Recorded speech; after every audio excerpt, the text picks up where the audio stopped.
watching us, whether that is on TikTok, on that camera, or on that camera, YouTube and Twitch.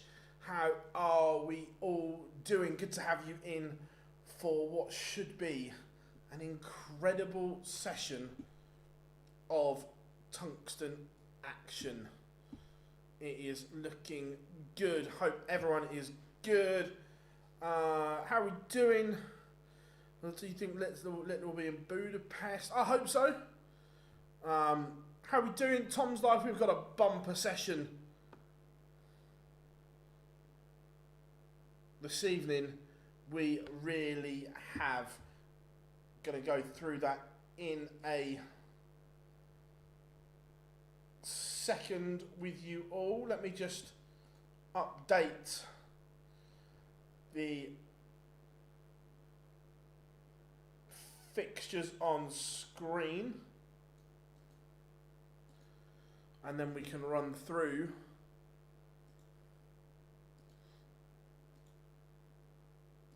there we go. That should be updated now. So this evening, kicking off, we have Christoph Ratiski against Rob Cross.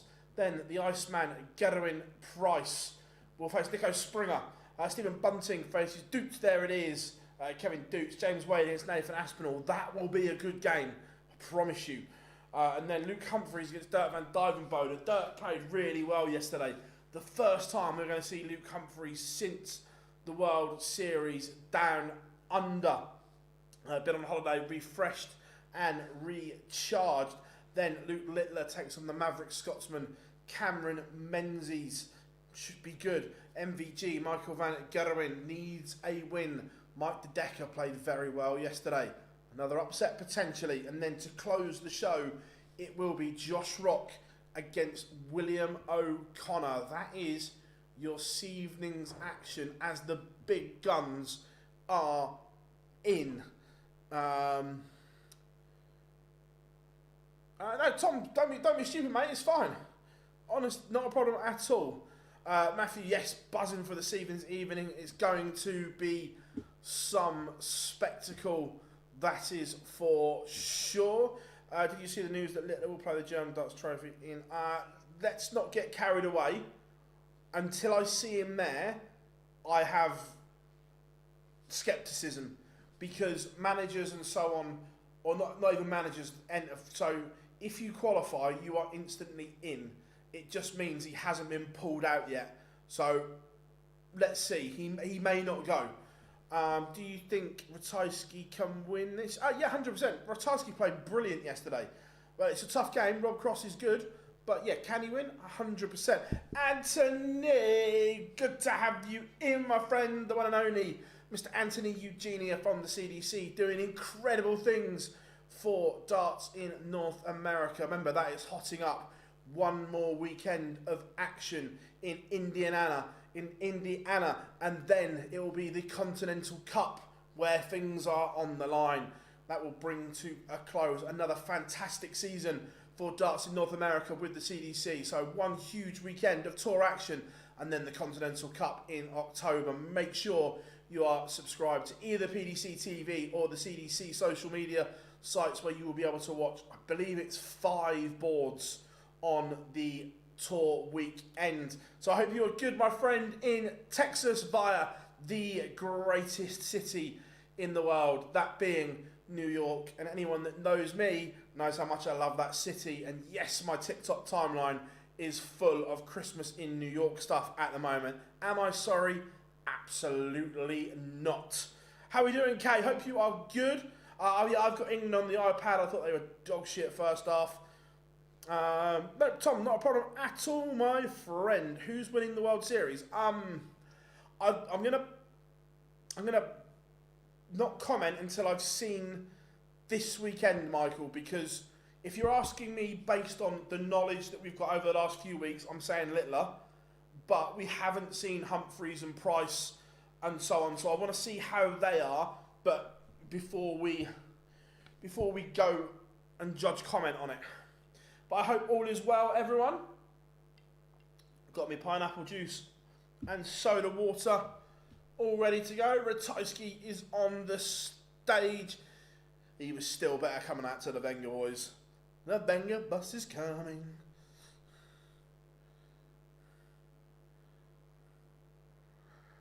Pratnam playing right at it. Yeah, England on top. I watched the first half, Rob, and it was so boring, so dull. And I'll tell you what, we've got some shit as well. He may have cost 52 million, but man, Wacky is useless. Just cuts in all the time on that right hand side. Does my nut in.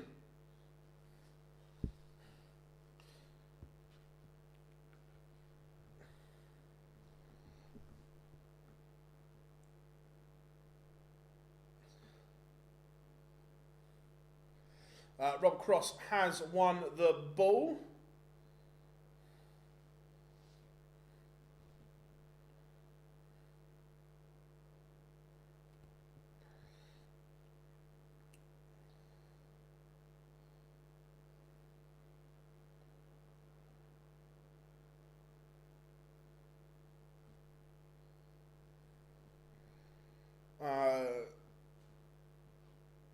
Yeah. I want exciting. I want wingers taking people on and not cutting back all the time. Rashford is absolute garbage as well. I can see why Villa canned him off. I can see why Barcelona are thinking about sending him back. He wouldn't get in our Sunday League team. He is awful.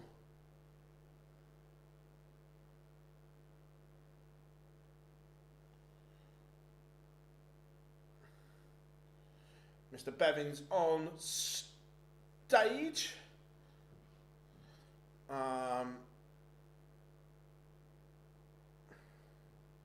Yeah, I'm just not convinced, Rob, about him. I just don't see the attraction to him. So I can't wait. Grealish should be back in that squad soon. Now he's fit and playing.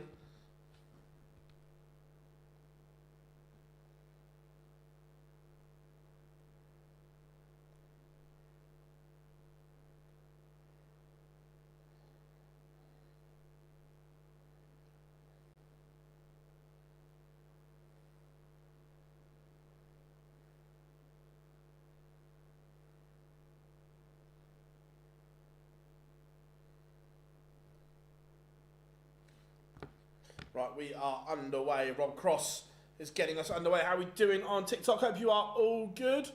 What is it with borrowed glasses? Who's that from? How are we doing, Kat? Hope you are good. Hope you are well. Right. We are underway.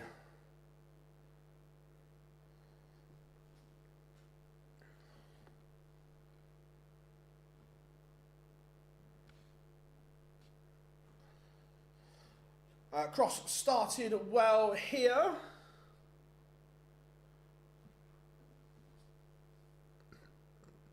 No doubt.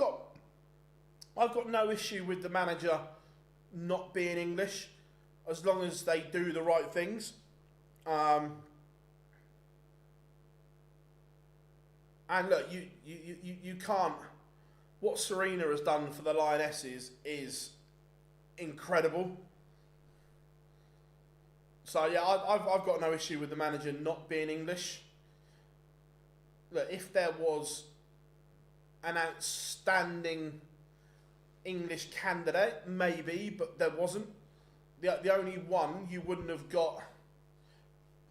The only one Englishman that would have been okay, you wouldn't have got him out of his club, which is Eddie Howe. So yeah, I've got. Don't get me wrong, I'm not a massive Tuchel fan, but overall I've got no issue with the manager not being.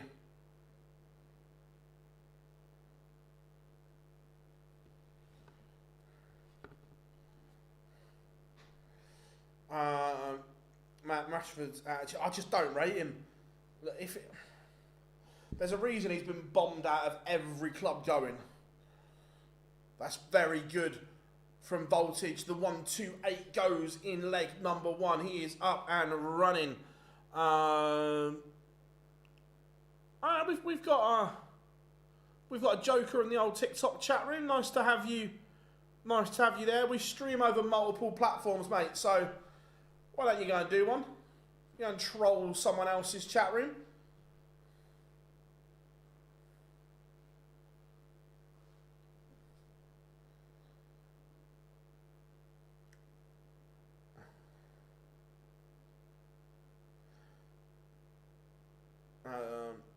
I'd rather have a good manager than someone a bit shouty, fair enough. Who do you think needs to have a good game tonight? Michael van Gerwen. Michael van Gerwen is the one that needs a performance tonight. Cheers, Kat. Thank you very much.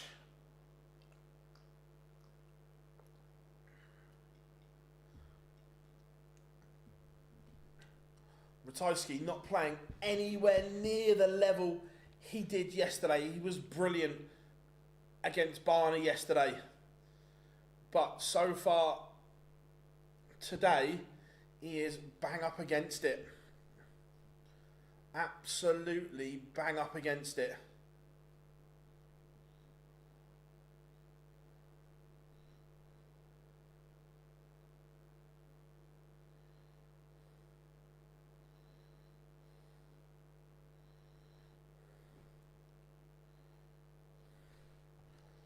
And look, Rob Cross is just pottering along, averaging 96. Very, very respectable from him. But Ratiski, he'll be gutted with this. Absolutely gutted.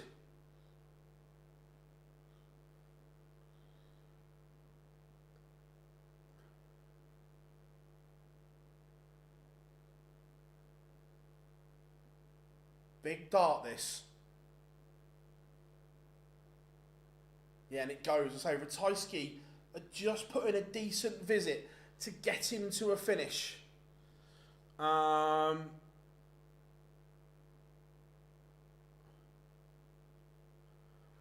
did I get the wig, lad? All real hair.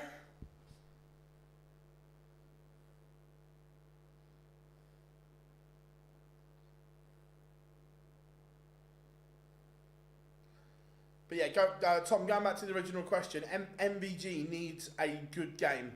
And look, he's up against it. The Decker played well yesterday.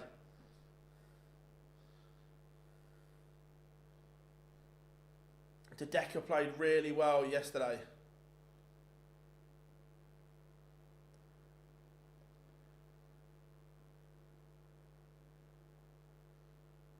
Quite surprised. Loads of empty seats at Villa Park. Just watching it on here now. Villa Park's not Wembley size, but nowhere near sold out.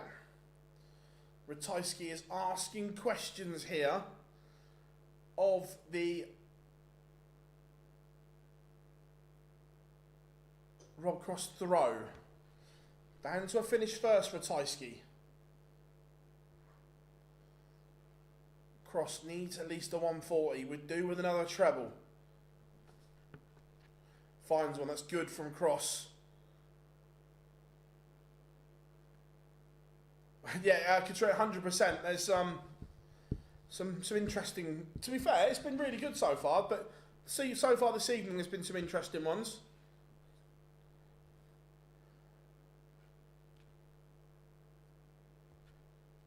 Just not bother going back after half time. Yeah, they've gone, fuck this, let's go home. And again, the finishing is good from Voltage. He takes out the ton, and Ratiski is in a world of trouble.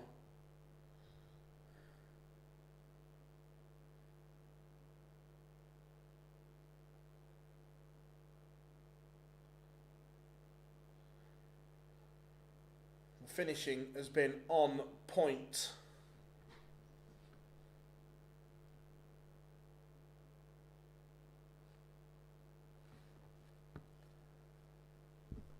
Cross taken out a ton and 1 to 8, 60%, 3 from 5 on the outer ring. I'll tell you what, the crowd, I don't know if you were on PDC TV before it started, but they put the cameras on when Swiss Phil was warming it up. The atmosphere was absolutely electric.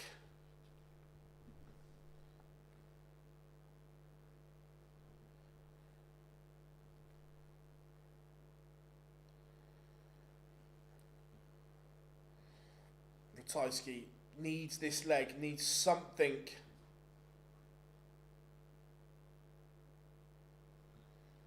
to hang on to.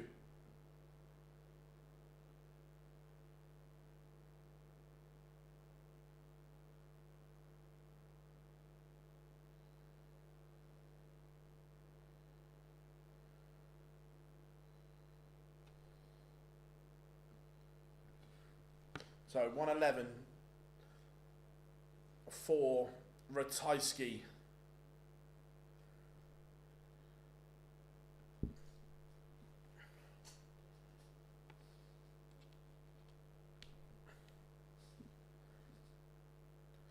Very, very good from the Polish Eagle.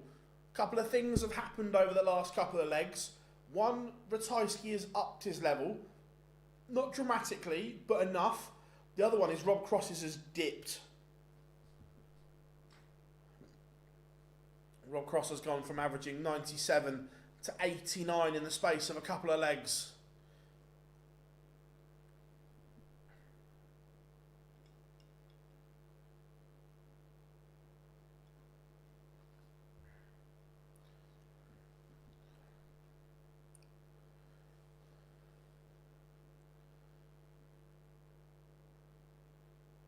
For the first time, Ratiski is now averaging more than Cross. What's going on here?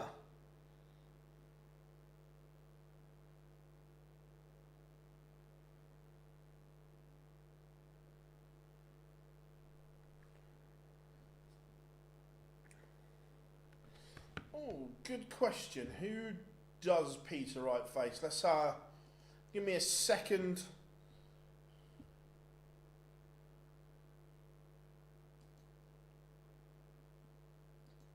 Peter Wright will face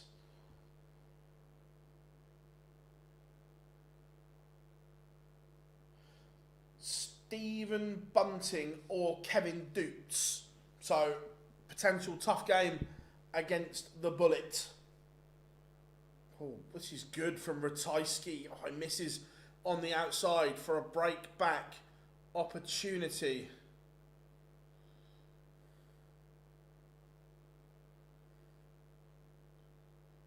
Oh, the big fish. The big fish. Oh, he misses the ball.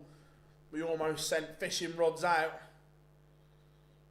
So Ratiski looking at double 12 to get us back on throw here. One more at sixes. And he's gone round the houses. Could that be opportunity missed? That could be a massive moment for Ratiski, and he's passed it by. And Rob Cross is 4-1 up. It's a disaster for Ratiski.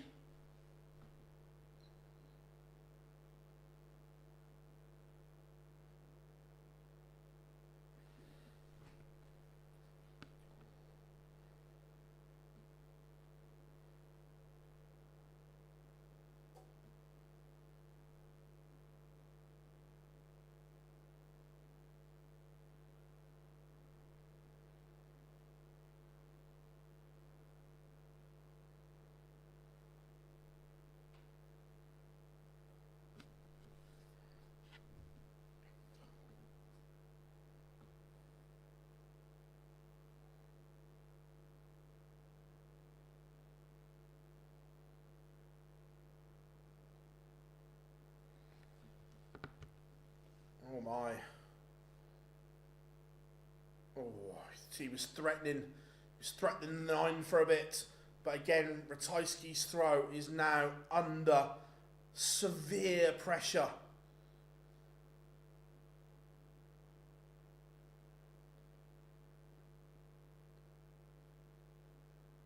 it all changed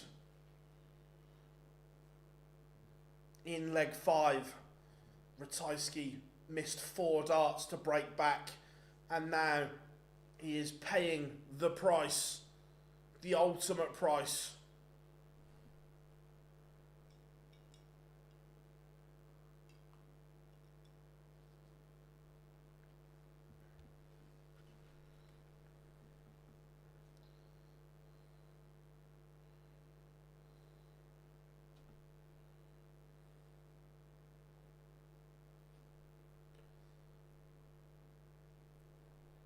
What is everyone up to this evening then? Anything nice planned?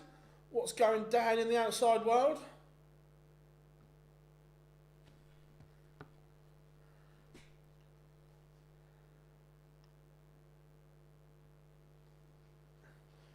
(5-1).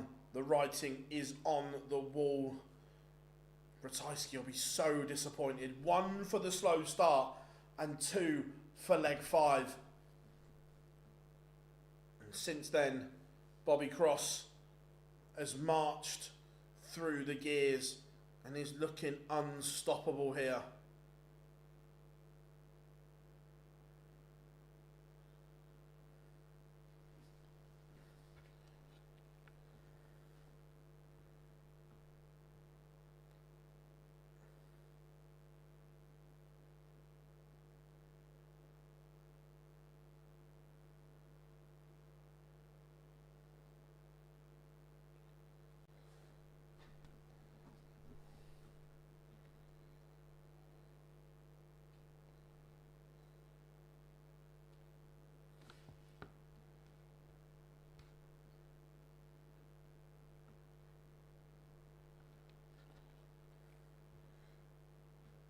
Maxi. 180!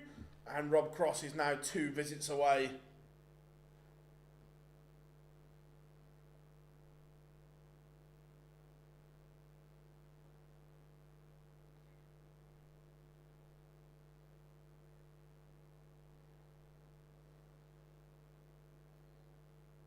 Six, 1.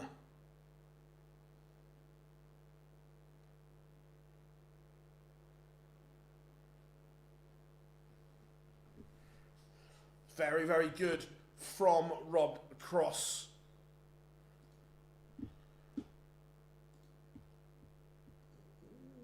That one there. As I say, Ratiski will be disappointed.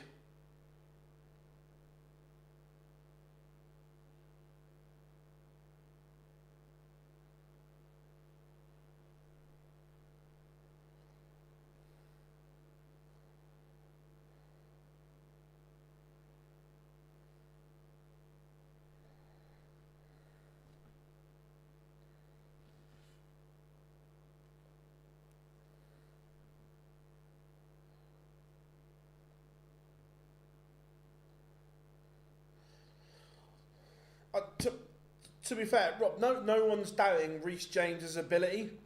It's just his ability to stay fit is the issue.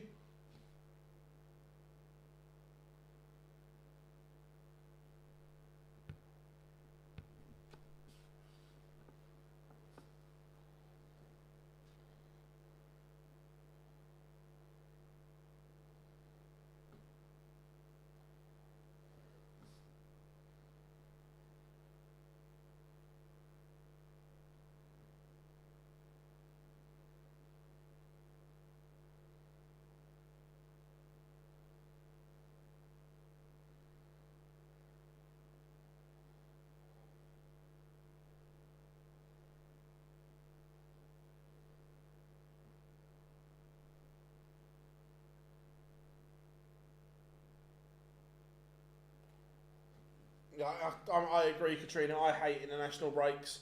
Absolutely hate them.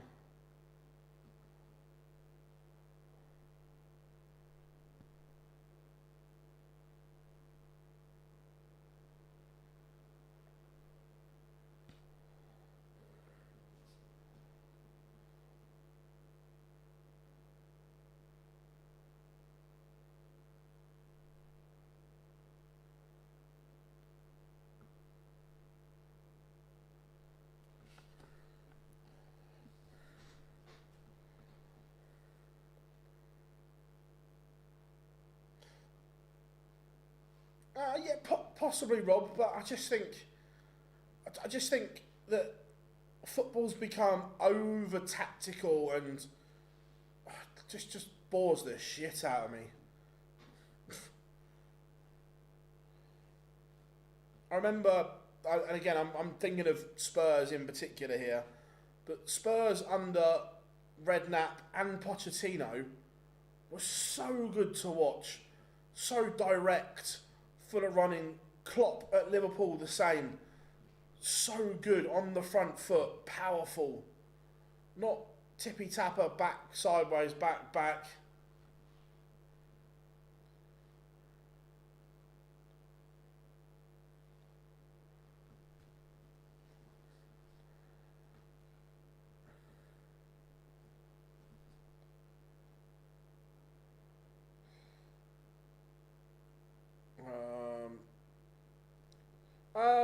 Yeah, Cross was class MP19, I agree. He was really good. Look, leg 5 changed it around.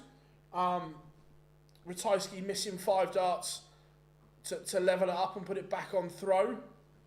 But superb.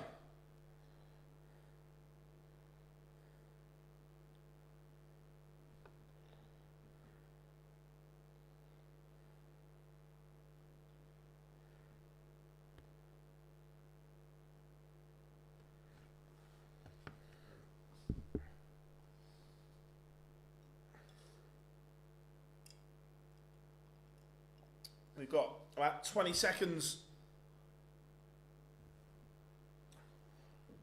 till pictures return. Nico Springer against the returning Gerwin Price. Nico Springer has won the ball. I will see how that goes.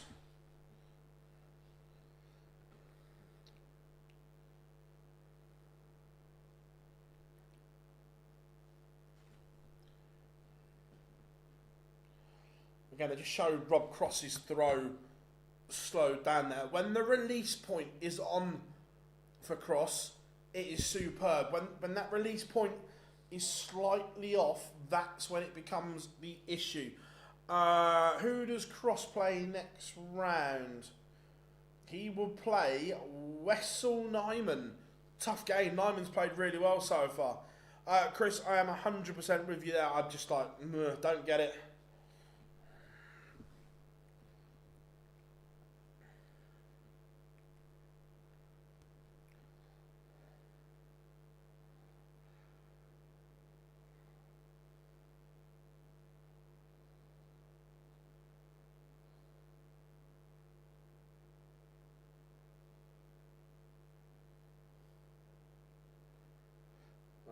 Swissville about to get the players back on, so here we go.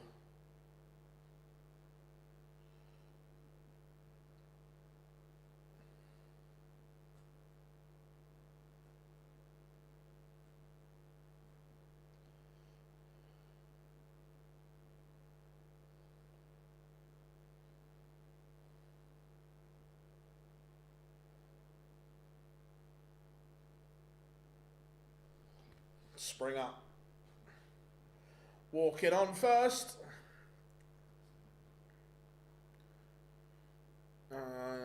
Rob Cross wins his foot. Yeah, he's still a mile out at the moment. Rob Cross has work to make up, and I'm guessing if he's struggling to make Dortmund, where is he for the players? I know it's a bigger field and everything.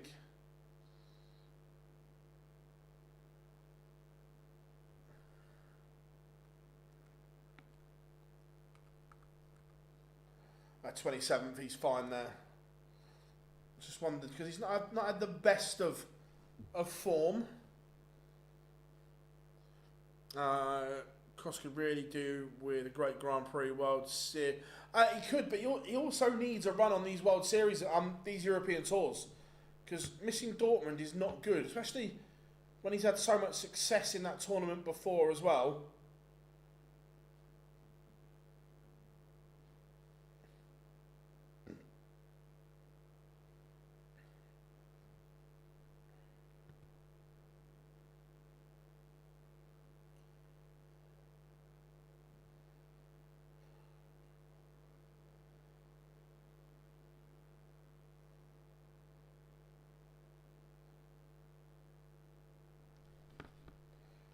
Gezi smiling away, looks happy, which is good.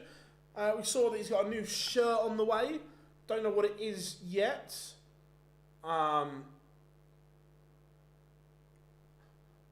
Is Dortmund the World Series? No, Dortmund's the European Championship finals, buddy. The World Series finals is Amsterdam next weekend.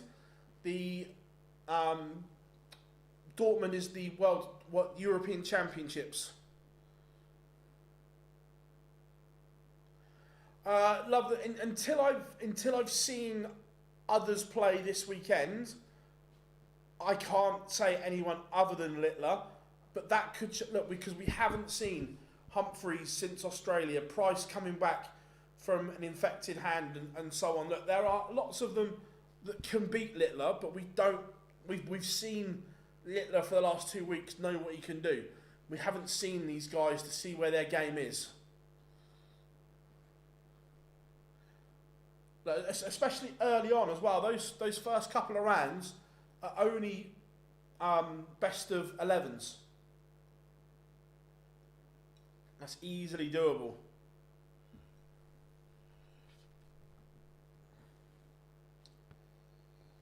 So.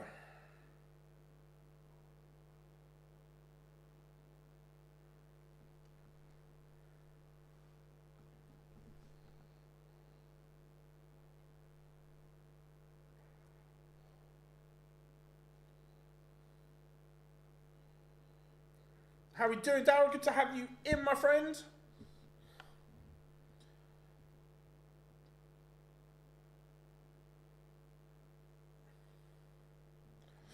$180 for Getawin Price. But even with that 180, it's been such a slow start, it doesn't make any difference because Springer is still a mile ahead. Imagine how far ahead he would be if Price hadn't have hit the maxi.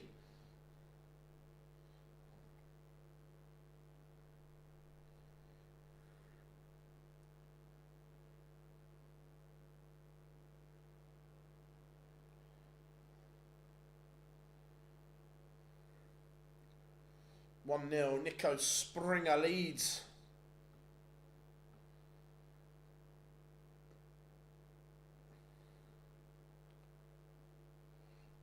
Price grouping them well here. Yes, he was a bit slow out of the blocks the first couple of visits, but now he is well and truly on fire. The Iceman looking good.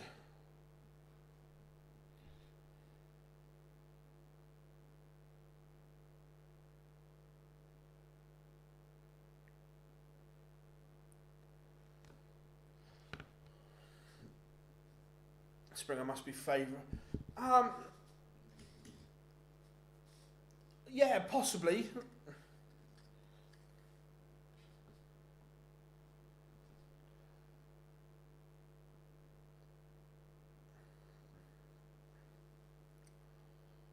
So Price in control of this leg.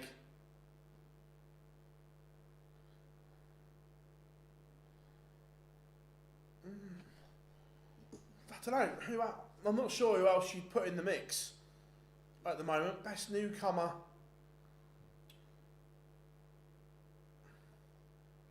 I'll tell you who has had a brilliant year on tour for his first year, and I don't think it's as good as Springer, but when you look at what he's done for his first year on tour on the floor, I think Białecki's had a really good debut year, Rob.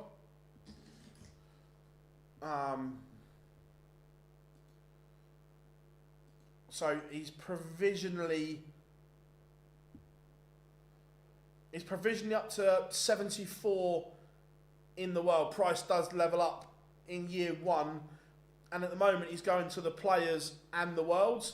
Now that's not as good as Springer's, but I think it deserves an honorary mention.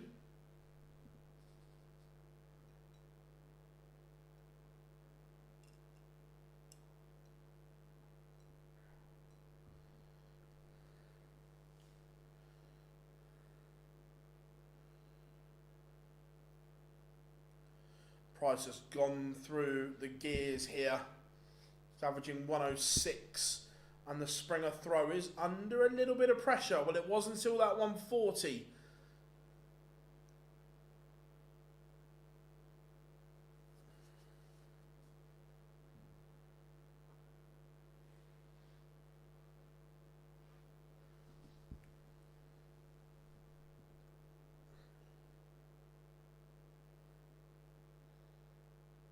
Either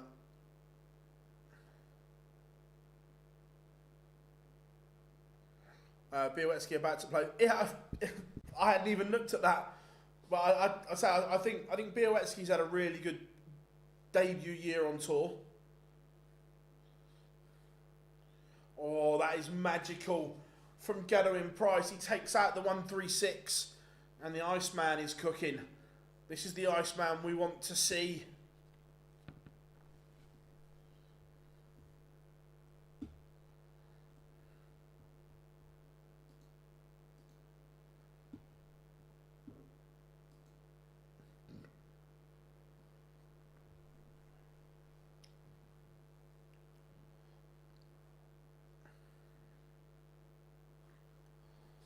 (2-1), the Iceman leads. He has broken and leads once more.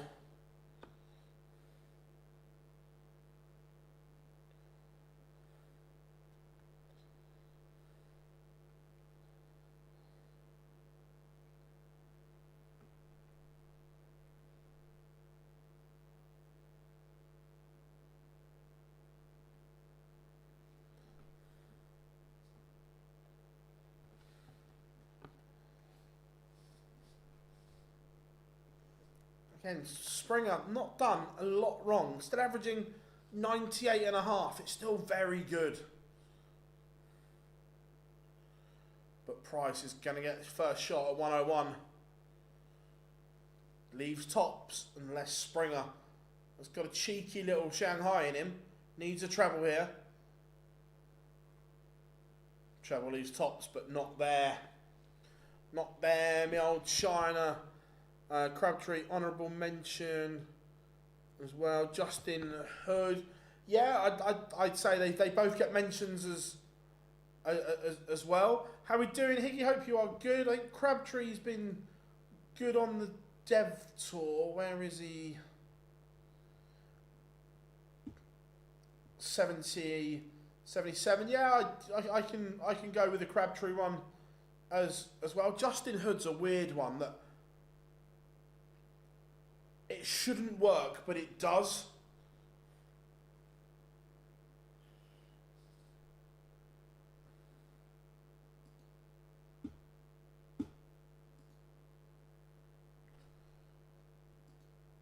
Gerwin Price is just doing what he needs to do.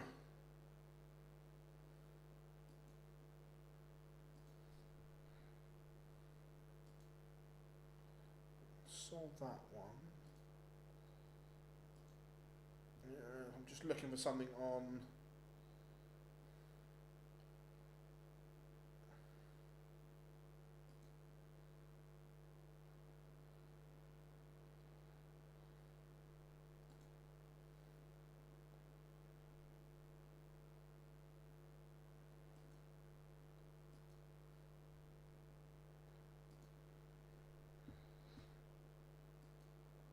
Do we?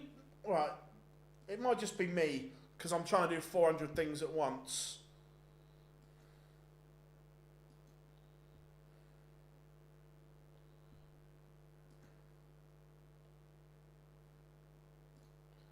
Archived. 4-1. Gedwin Price. Who won?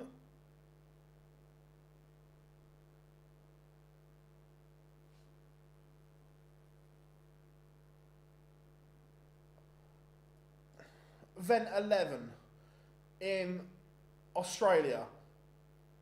I've got 9 and 10, but I can't find event 11.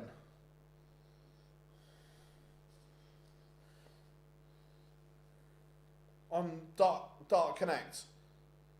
But bear in mind, I'm trying to watch it and do 400 things at once. Gathering Price dominating now.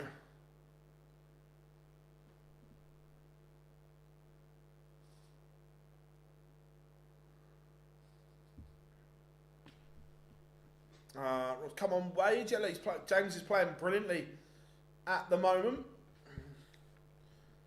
But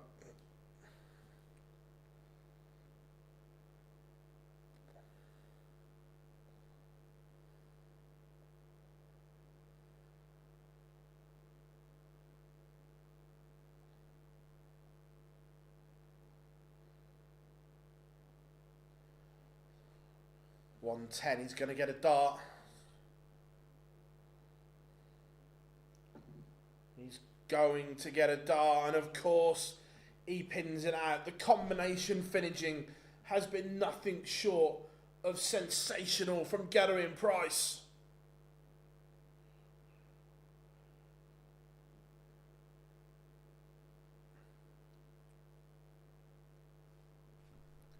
He has almost battered Nico Springer into submission here.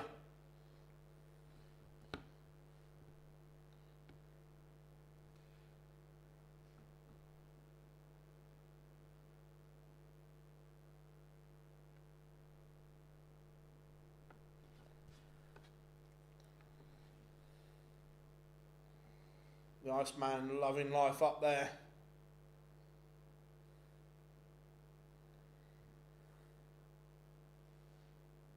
Springer not going away.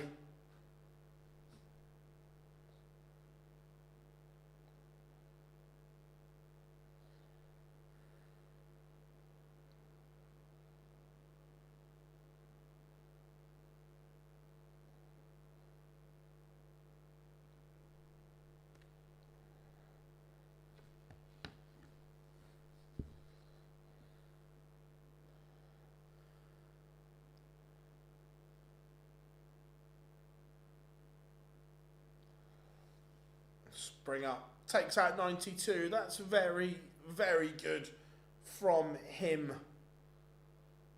But the Iceman now throws first. And kicks off 2 trebles.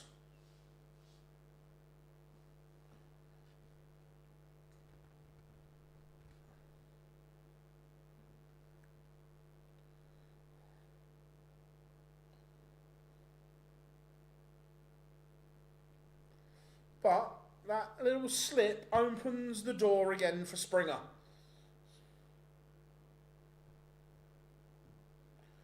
And he steps in. You know.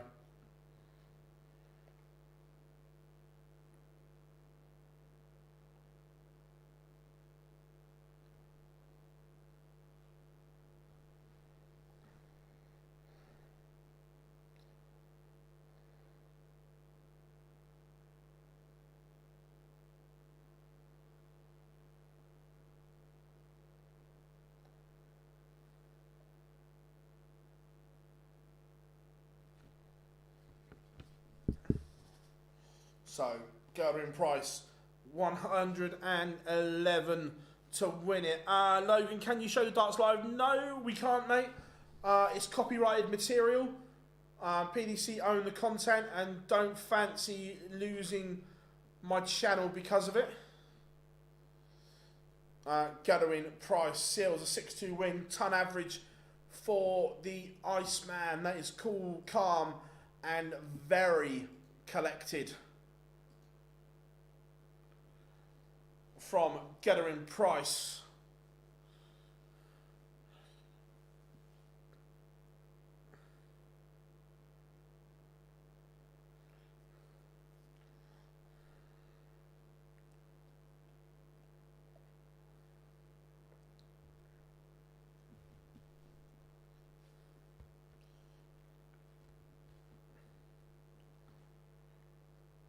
Alright, so coming up after the break, Doots against Bunting.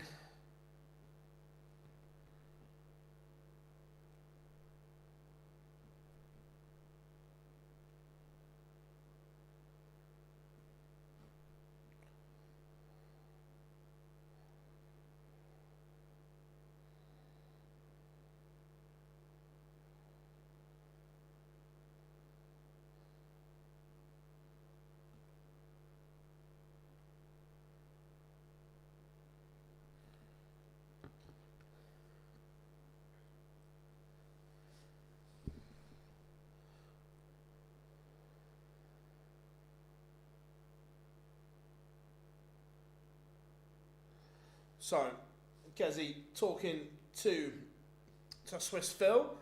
And again, we said that Peter Wright looked good. Gezi Price looks in great shape as well at the moment.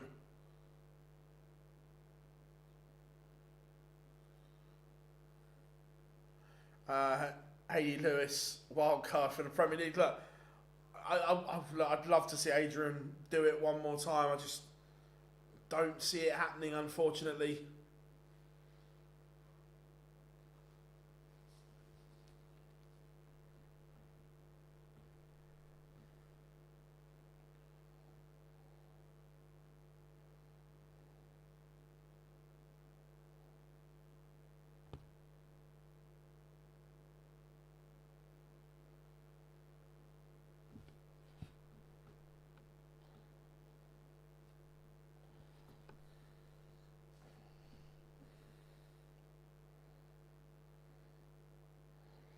So, what are we saying then? Dukes has won the ball. Does that change anyone's thought process? Look, I'm never going to say he's going to get back to where he was. Do I think he will get back competing? Yes, 100%.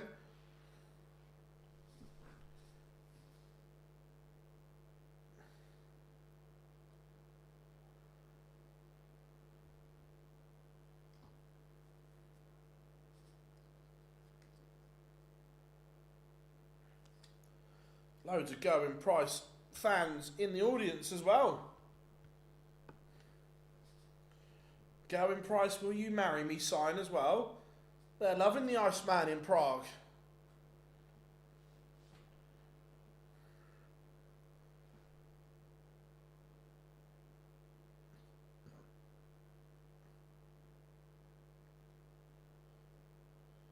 So, 3 minutes till showtime, everyone.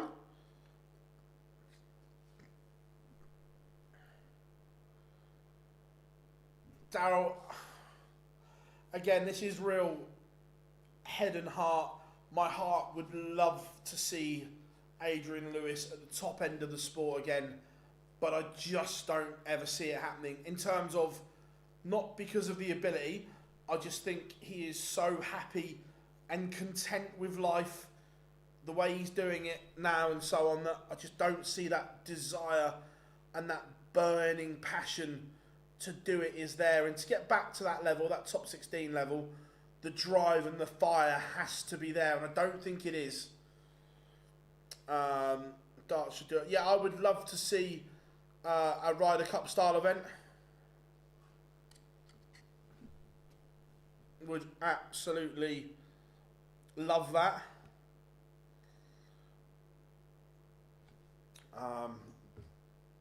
Two proper as well, two non-playing captains that get captains' picks and everything and so on. None of this, we're picking it for this, this and this. It's a proper...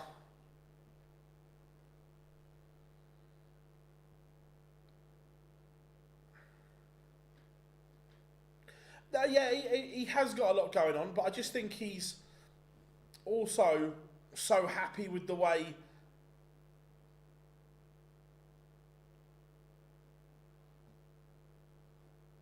it's all going for him in terms of the life balance and so on.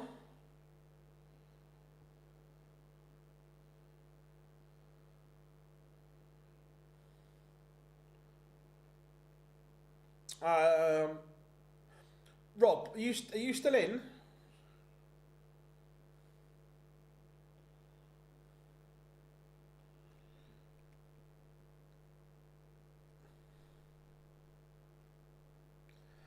I don't know if there's any truth in it, but I've just had a quick scour on Twitter.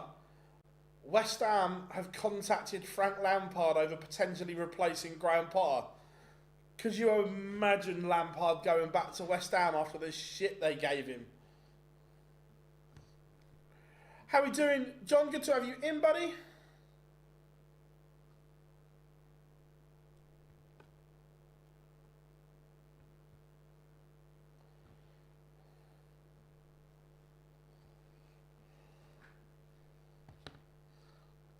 How we doing, Nico? Just woken up from the...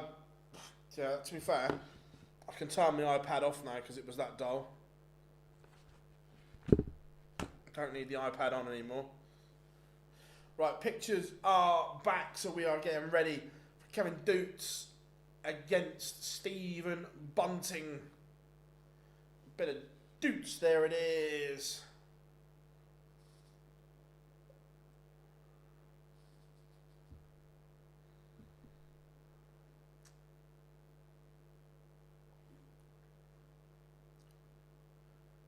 To be fair, I actually think he's a good coach.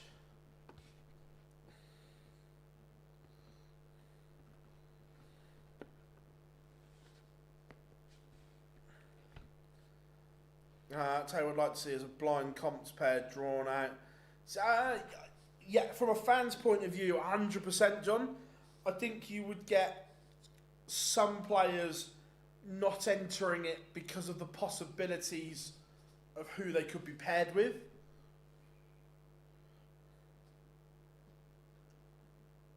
But here we go, Mr. Brzezinski getting the players to the stage. How are we doing, Wrecking Ball? Hope you are good. Good to have you in. On the Dev Tour, first semi-final underway. Białecki against Greaves, warming up. Crabtree against Ryan Branley.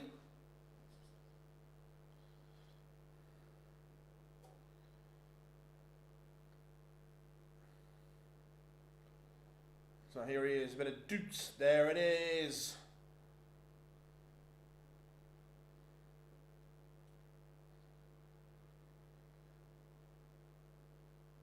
Just under 32 in the world for a blind. Yeah, look, I like it.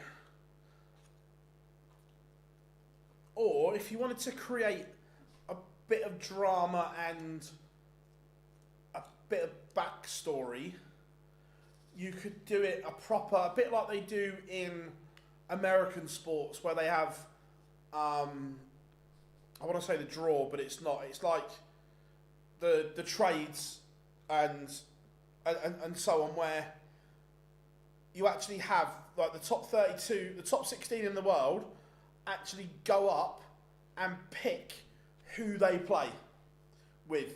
So Humphries would go out first. I'm picking him.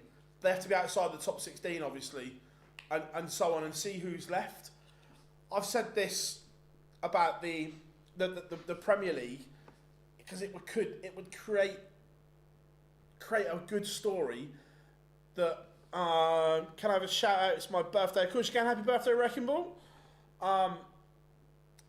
So on the Premier League, instead of that, the format's not going to change. We don't like it, but we've just got to accept it. But to spice it up, instead of one playing 8, 2 playing 7, that after night 8, then on Sky Sports at 11 AM the next day, there's a live show. And again, like the boxing press conferences, like the UFC press conferences and so on, so whoever finishes top, for argument's sake, this time it was Litler. He goes up first. Right, you get first pick. Who do you want to play? So instead of playing the obvious one, like Stephen Bunting was bottom at the time, I'm going Bunting. He goes, I'm picking Aspinall because my record is he can't beat me. I'm 8-0. And so on. Humphries goes up, he could say the same. Who are you picking? I'm not picking bottom, picking MVG because I keep beating him. And you spice it up a little bit like that.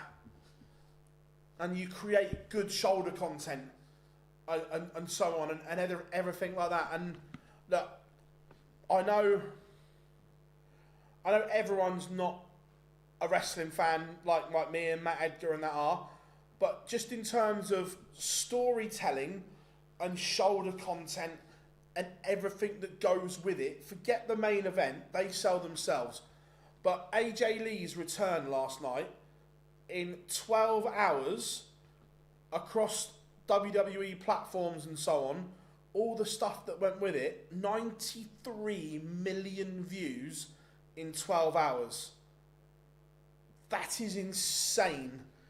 That's the whole thing of creating shoulder content, creating stories, creating narratives, not just you two are playing, get on stage. Build rivalries, build things, and it could be done. Pick up Phil, thoughts on that lineup. What lineup are we talking about? Wessel, no, it was a great win for Wessel, 100%. Would love to see WWE Royal Rumble style event. Yeah, I would love that as well. Right, we are underway.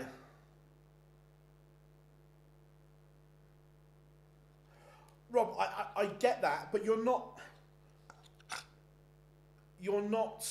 touching the sporting element.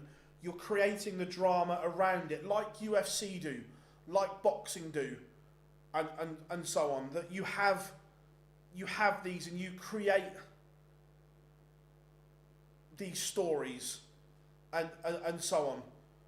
We're not on about touching the element side of it. For argument sake, like I said there about the Premier League, instead of one plays 8, which is boring, you get them up. There's a live broadcast the next day where they're picking who, like you finish top, you get to pick who you play, and so on like that, and it creates drama, it creates storylines, creates rivalries, and so on.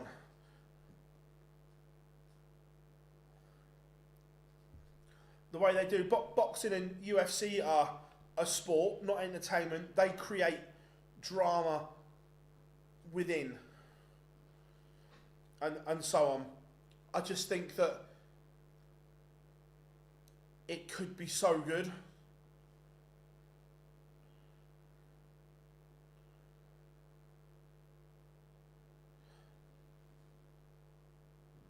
Kevin Dukes takes the opener.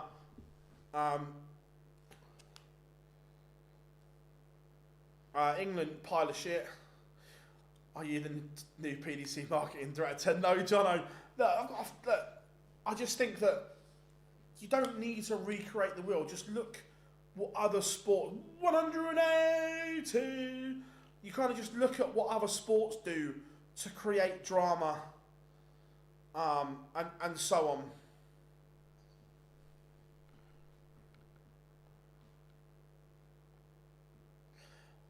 You can still create drama and narrative within sport though, Lorraine. Like I said, boxing and UFC do it so well, is the thing.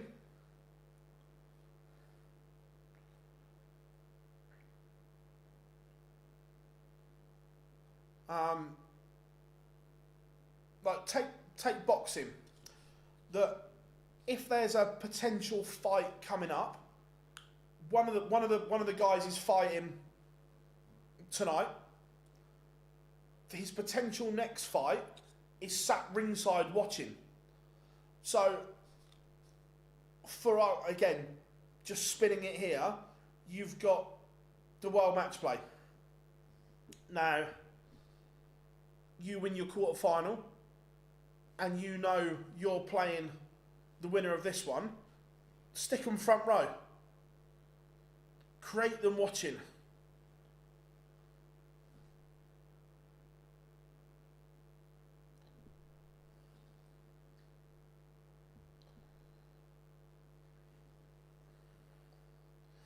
Chance here for Dukes to go 2 up. This is really good from Kevin Dukes. He's averaging 104. He misses. Look, I get. Look, guys in the chat room, I get it. Look, I know Lorraine says I just want to watch good darts. Jamie, a bit edgy, just let them play. I get that, but just getting them up and letting them play, that appeals to like you and I. That appeals to the hardcore darts fan that will watch. To grab a new audience, to get others involved, you need to do edgier things. like the way Luke has come in and brought this younger audience to the sport. You need to keep them involved when Luke's not playing, or grab the new one. Okay, we've got this audience here. Now, how can we go and grab 1% of the UFC audience and get them to watch darts?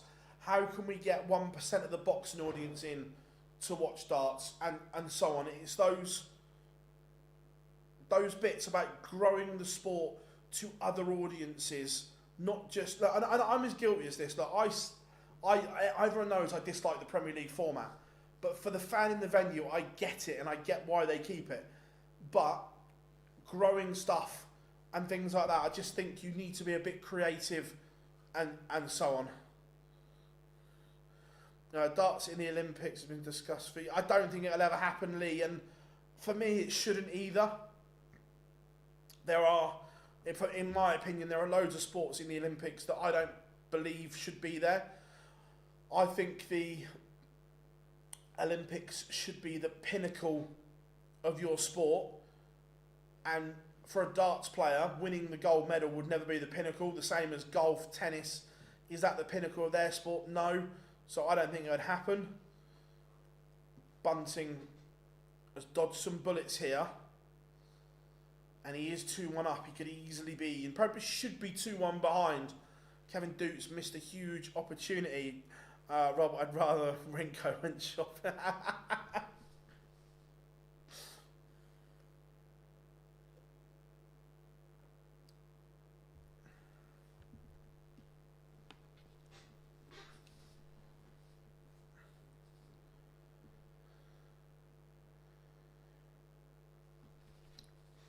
Lorraine, yes, yeah, I agree. I do watch these sports, but I also look, from doing this job, I also look at the digital numbers that other sports do that are bigger than darts, and I'm like, hang on a minute, darts should be bigger than that. Darts should be on par with that, and darts will never get to its full potential unless you diverse and get other audience involved. The hardcore darts fans, an audience will always be there that just want to see sport be sport, and I get that, but that's only going to get the sport to a certain size. You then have to expand and make it bigger, and this is what that does.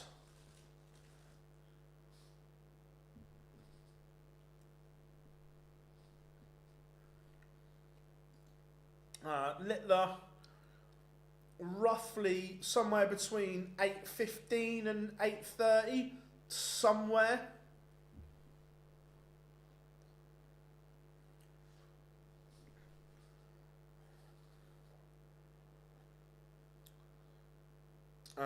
Anthony, yeah, good to have you in. Cheers, buddy. Yeah, like I say, Anthony, I don't know if you heard the idea about the Premier League, but how much growth and excitement would that cause? Instead of the Premier League on weeks 8 and 16, instead of just 1v8, they do a spin-off on the next day live on Sky, where Litler goes up and picks who he wants to play, and instead of picking the man who's bottom, he's looked at the form guide and say, I'm picking Aspinall because I always beat him, he can't beat me, and so on.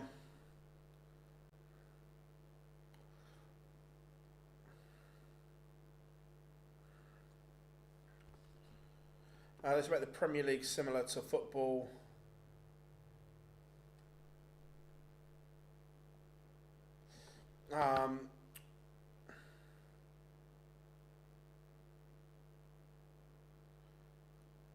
Cool, buddy. Cool. Yeah, it's just a thought. I think it would make things better.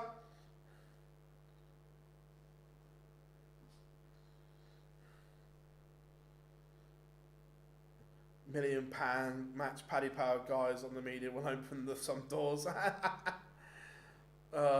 Bunting 3-1 to the good.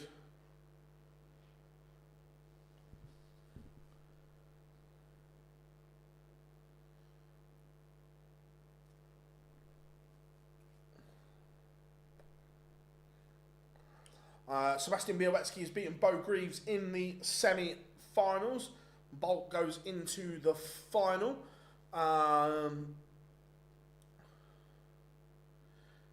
In the last year, it's gone mad. Leave it alone. Look, Lorraine, I get that, but look, it's just my opinion that I think little bits need to happen to make it even bigger. Price v Lesnar, I don't like that. Brock, how we doing? My idea of the Premier League headline each week. Yeah, don't dislike it. I am hearing now, yeah, unconventional spins. I'm thinking outside the box. Yeah, 100%. I think it would be really good, Anthony. England ladies smoked by Australia. Trina. do, do, do, do.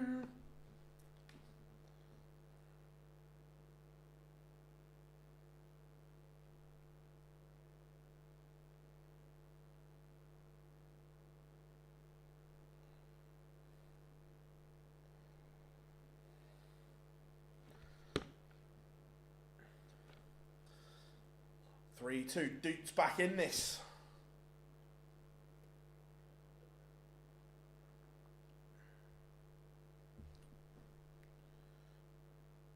No, Menzies not played yet, Mike. Which WWE competitor will win a darts comp? Ooh. Probably Drew McIntyre.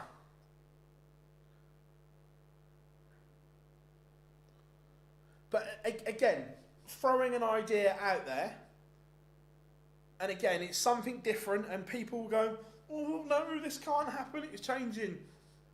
Instead of just two players playing 501, why couldn't we have three players playing each other in singles?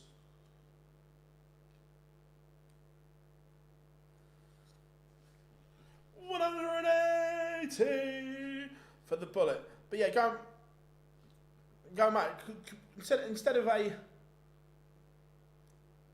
just a singles match, we have doubles. Could we have a three-man match? Something different.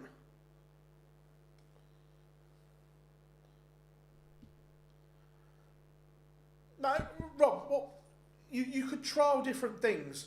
To start with, you all bull up, and yes, look, if you finish third, you're then relying on the other two missing, agreed. But how many times do we see players miss, and so on? That it could work. Something like that. I'm not saying it would, but we could trial it, where you bull off backstage instead of a two-man bull off, it's a three-man bull off, and then yeah, if you lose the ball, you throw last. Yes, you're relying on the others missing, but would it be good viewing? I don't know.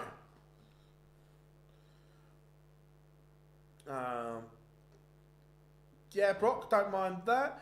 Could you shout out Tracy Gregory? Hope you're feeling better. The fella throwing, three players and equal dot. Don't like done that. What about 10-man team like in local league? Again, I'd be interested to see. Don't know, Daz. Haven't heard anything. And play for a triple threat match. It would be great.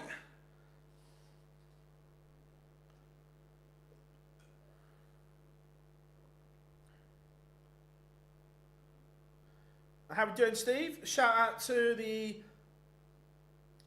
Clacton boys. Hope you are good. Paul, thank you very much for the super like, my friend. Massively appreciate the support. Thank you very, very much. I hit my first 180 today. Well done, Ollie. Do you have a TV license? Yes, I do.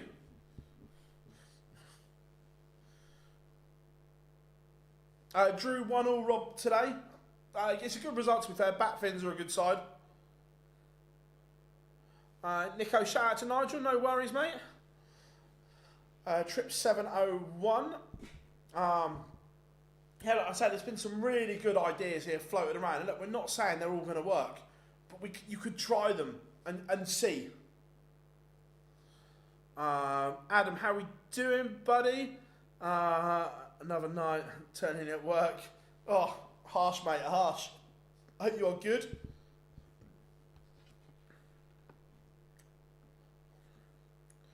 Again, Paul, thank you very, very much for the super like, my friend. We appreciate the support. How are we doing, Jack? Good to have you in, mate.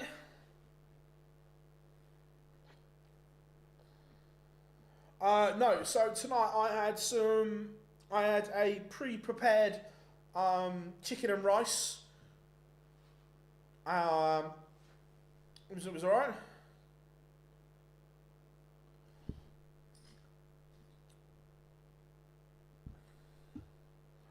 I haven't seen any projected cut-offs, but look, Ricky Evans is currently in 16th. I'd be amazed if he wasn't.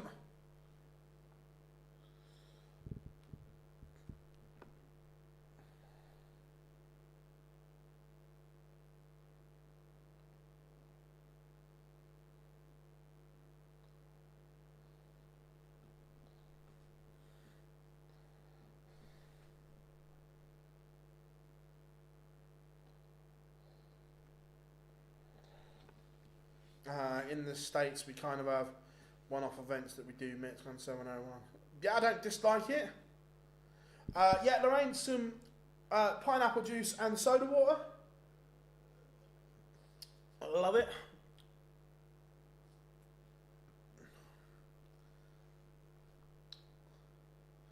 Yeah, 100%. I'd love to see the News of the World format in the PDC.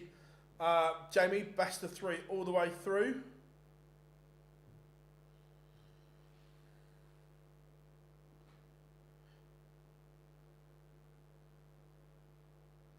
And Bunting is 1 away, 5-3 up. Let's just how we're doing. Hope the laptop is surviving. 180 for Kevin Dutz. There it is. Pins the maximum. Fabio, they shouldn't even be fighting, but Parker should be too much. Parker should be fighting for the world title.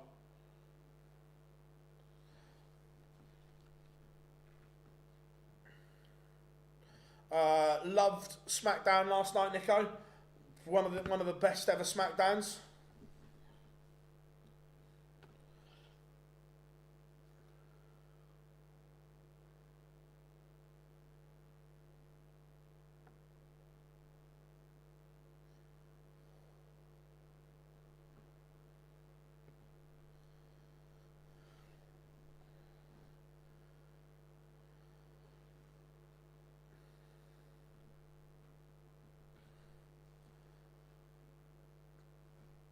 Do you ever sleep? I do. I try, Katrina. I get through on about 5-6 hours tops. 180.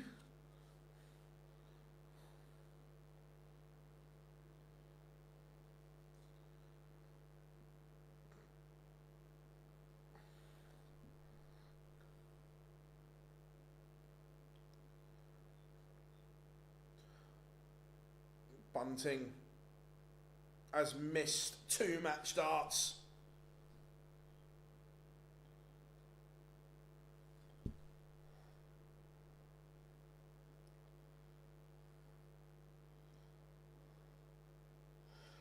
Yeah, I saw Daz. Dukes keeps this one alive. Remember, Bunting has missed 2 match darts already, but he throws first here.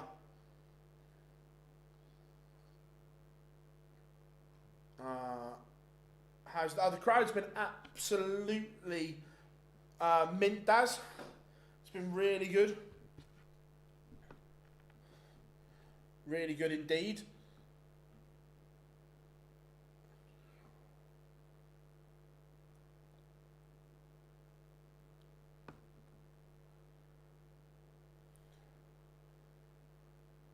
Do you think Toby Bunting will be world champion one day? Never say never.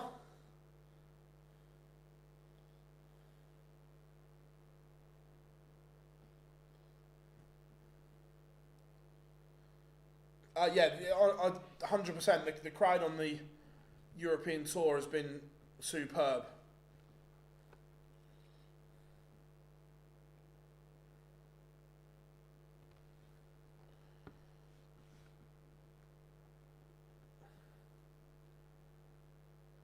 Yes, Austin's is up there. To be fair, I love Cody Rhodes.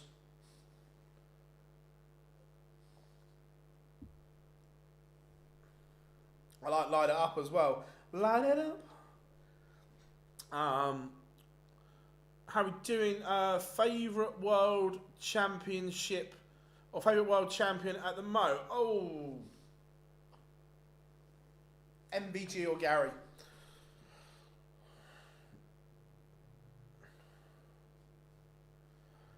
Cody is a mid-carder, behave.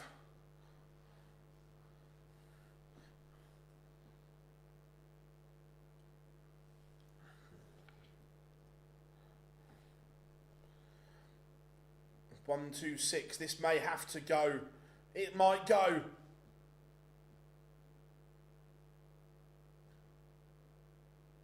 Oh, Kevin Doots has missed a dart to break Stephen Bunting and send us to a decider.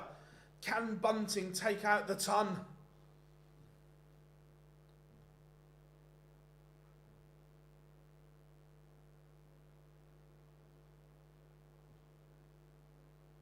He's going to get another 2-match darts. And this time, the bullet seals the deal. Good game that from Stephen Bunting. How are we doing, Bob? Good to have you in, buddy.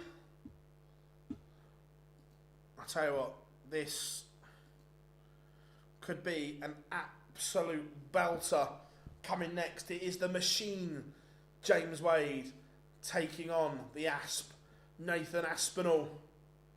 Mr. Brightside will ring around in Prague.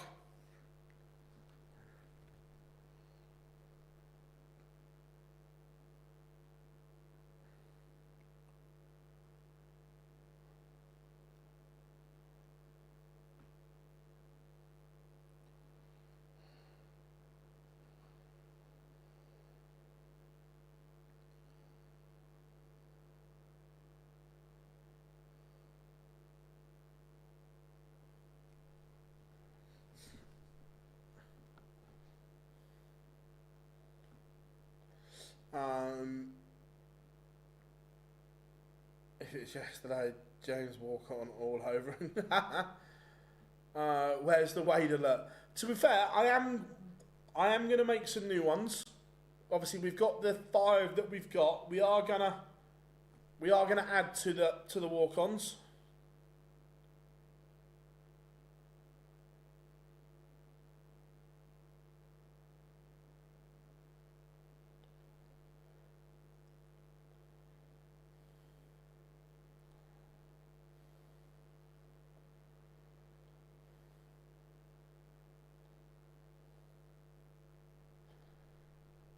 I'm going for Wade.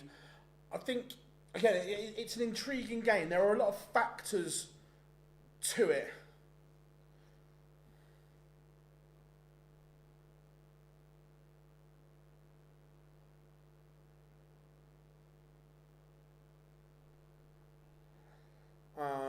Who do you think Bunting should be right? Yeah, he should be.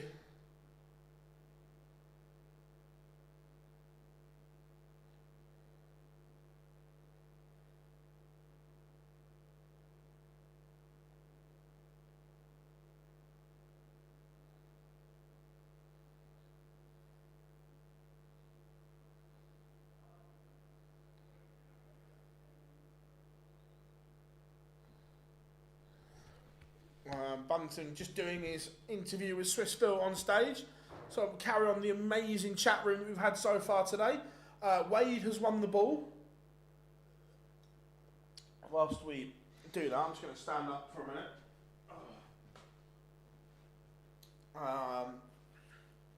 I'm bulletproof.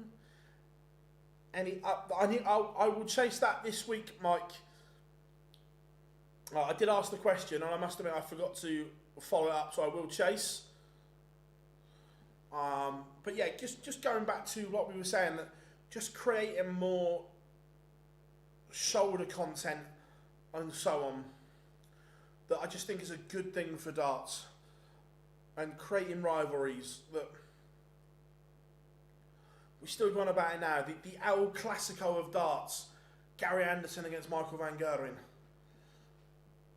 But in the here and now, have we got a rivalry anymore? Is there a rivalry in darts? I say since Anderson MVG was, the El Clasico. Sound like James Corden. I'll take it, Marcus. I'll take it. Do you think Seth? I don't think anyone should go in the Hall of Fame until they've retired. Luke and Luke, yeah. Is it really a rivalry though?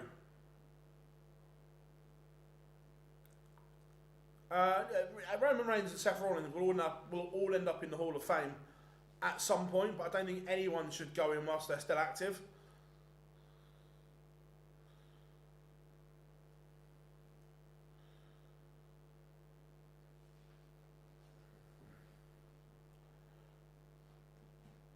You think you go back over the years that some of the rivalries that we had, Jockey and Eric, Eric and Bobby, Phil and Dennis a little bit maybe, Phil and Raymond.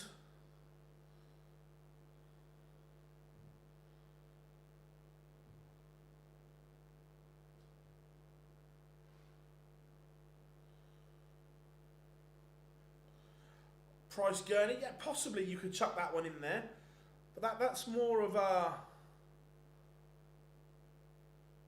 local or more a recent one. Wade Lewis, that was a good rivalry, yeah, agreed.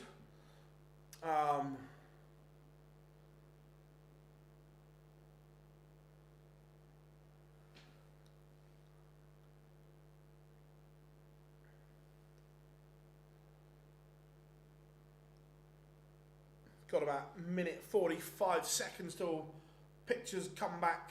The machine against the Asp. MVG Lewis, yeah, 100%. Lewis Price back in the day.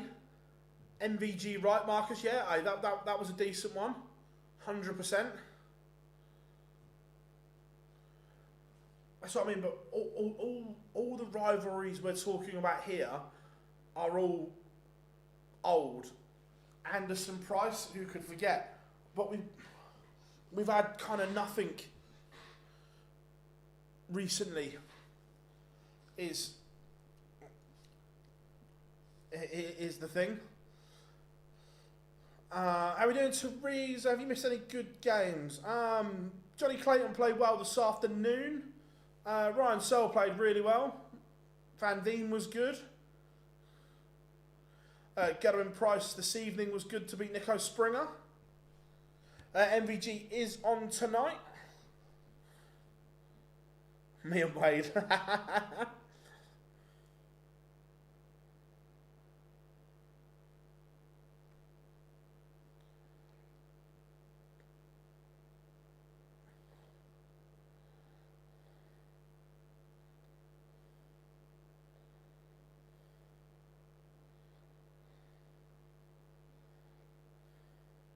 About 15 seconds till pictures return.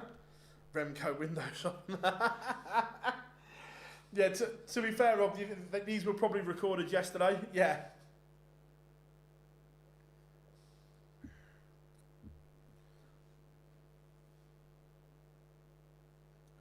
Was it a bit warm?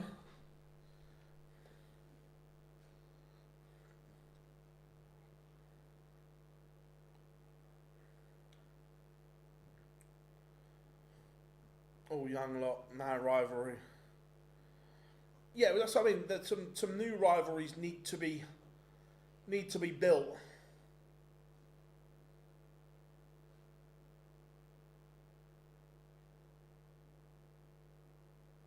Pictures are back, and we are ready to rock, and we are ready to roll.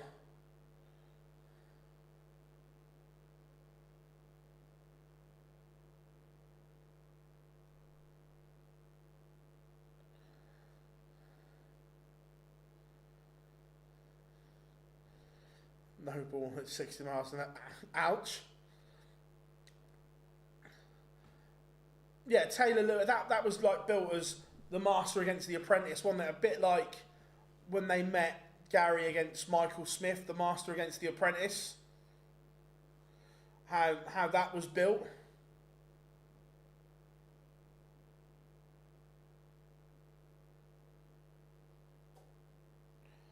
Pictures are back.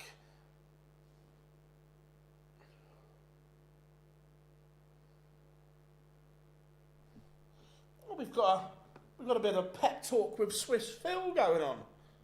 What's going on here? How are we doing, Joe? Hope you are good, buddy. Good to have you in.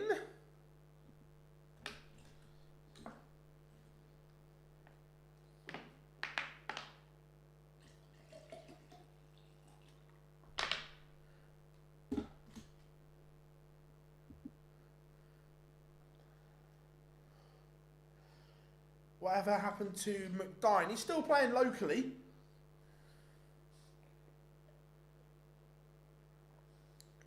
Just not at the top end anymore.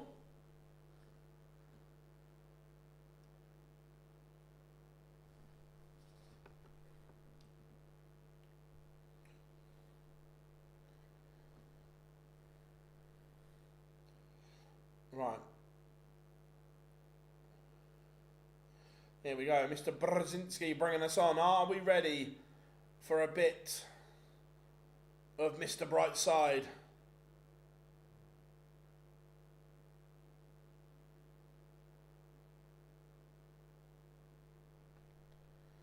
Mark Hilton, yeah?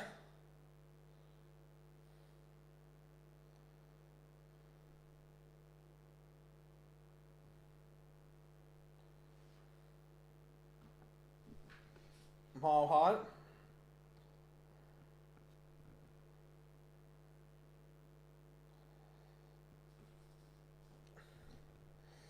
Do you think Menzies Litler could go all... It could. I don't think it will. Merv King and the exclusion zone. I don't dislike that one, Ryan.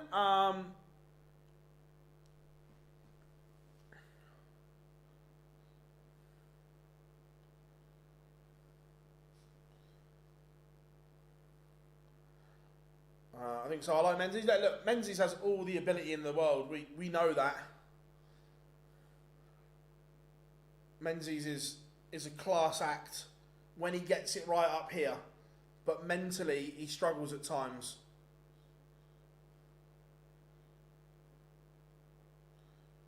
Right, they've done their little filler bit. Mr. Brzezinski will now get Aspinall to the stage as Mr. Brightside prepares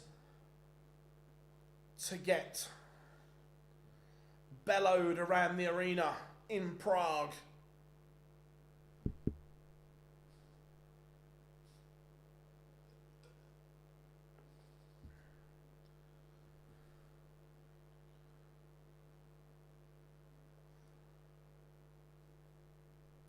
And so, score predictions then, everyone. YouTube chat is on fire at the moment. Menzies will make me realise. Oh. Look, we know he has the A game. He's explosive. But can he hold it together? That's the question.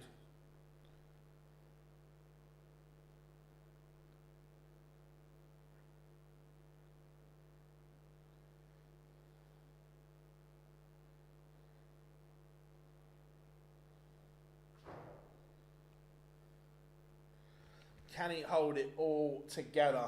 But he is on the way down. He is squiggling away as Mr. Brightside.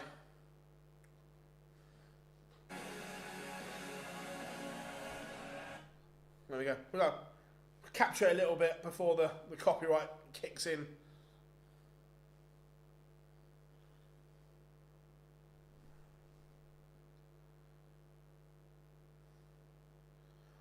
And Aspinall played with what looked like new darts yesterday.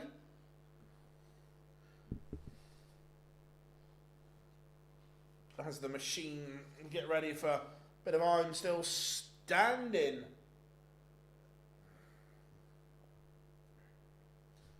As we get ready for the European Tour, ET11, remember, time running out for Dortmund.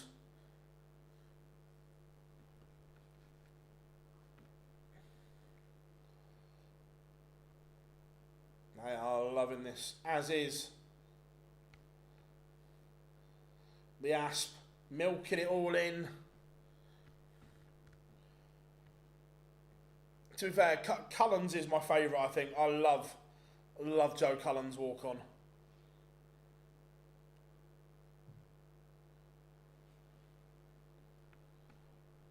Absolutely love Cullen's walk on. But to be fair, I actually quite like, I think Wadey's walk on works really well. Bit of I'm still standing.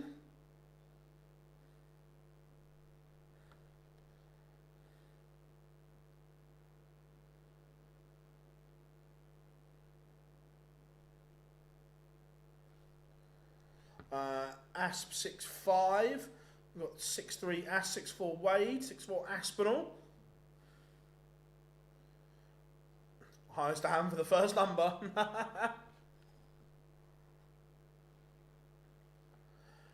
Yes, I am. Can't wait.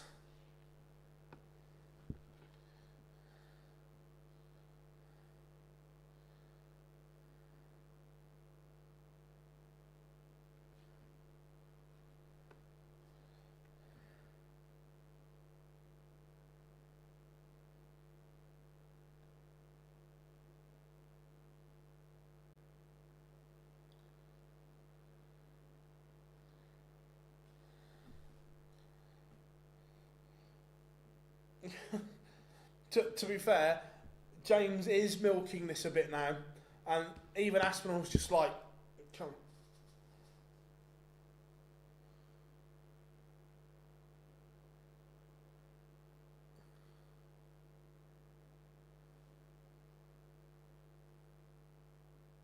He is milking this 100%. Oh, wait a minute, I need to get that on.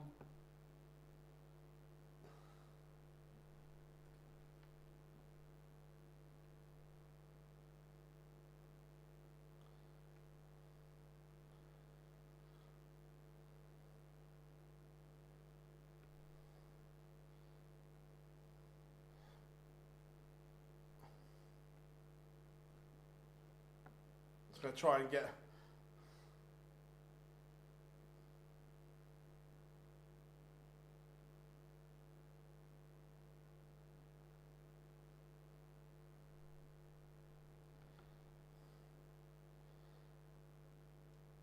hopefully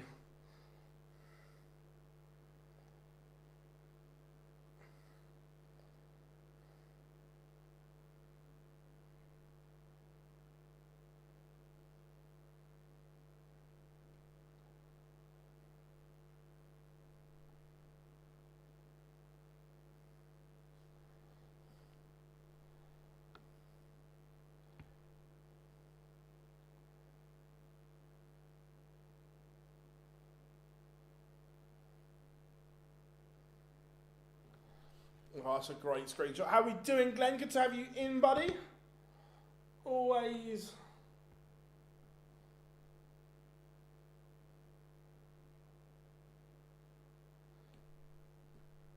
Always a pleasure.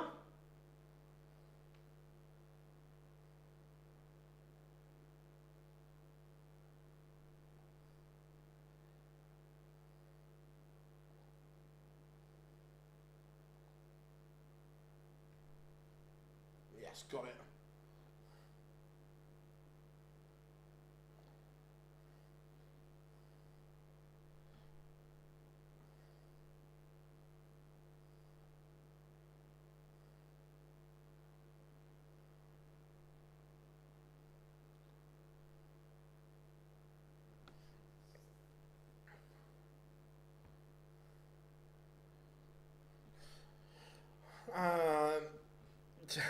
Lookalike. Yeah, the James lookalike is brilliant. Glenn, no, I haven't got anything. I need to stock up. So, because I haven't been anywhere recently, but I will get something. Next time I get some bits done, I'll get something and send it up so you've got something. How are we doing, Raymond? Good to have you in. Katrina, yeah, I can't wait.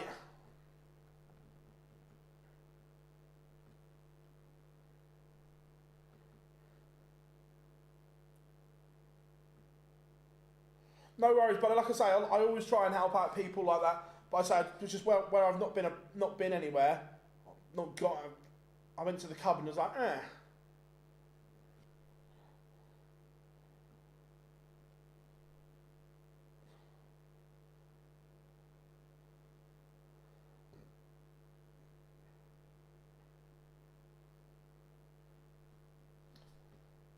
I've got so that's cool, mate. I like that. That's decent. No guest on the live lounge this week because basically they're all getting ready for the Pro Tour. But we have a very good one the week after.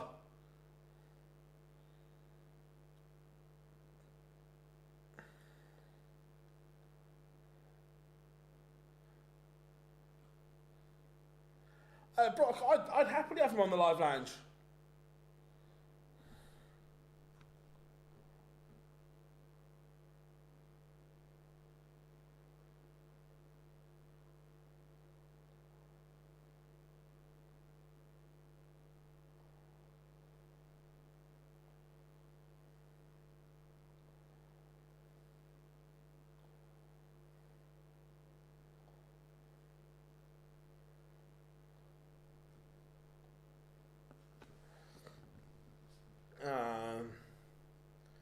The Gallagher brothers, that would be class.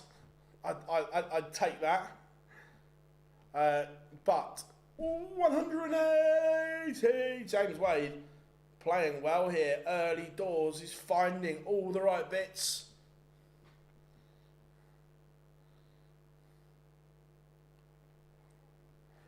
Oh, to be fair, Swiss Phil might be a good shout actually.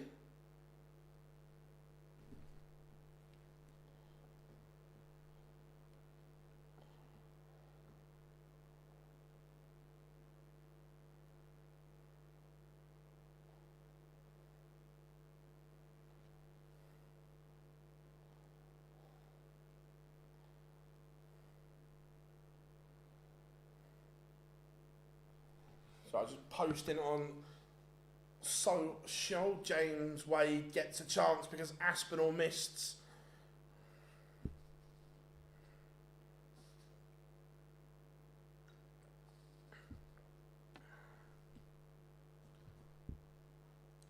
It's going to get a dart at tops. Tops and tens. Wadey's den, but he misses. Gives Aspinall a chance. A route back in here.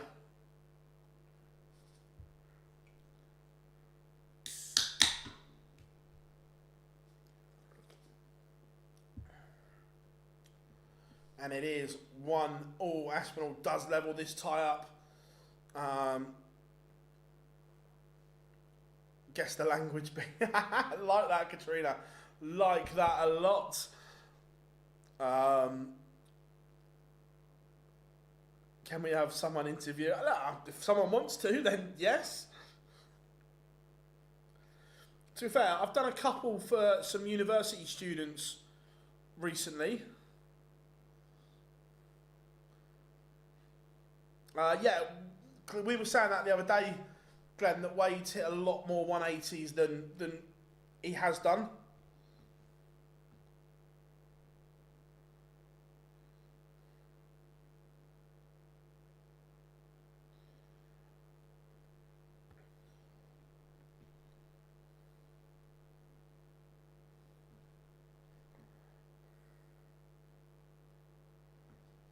I don't mind answering questions for you guys. You guys are unbelievable. So the least I can do is answer some questions. Yeah, Bobby was mint.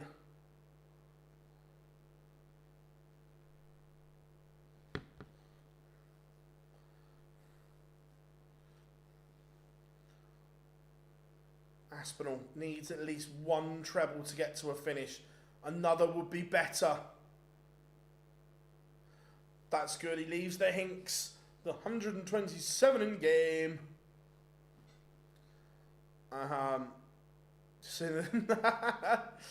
Yeah, it took me a while to get the screenshot off of the PDC player.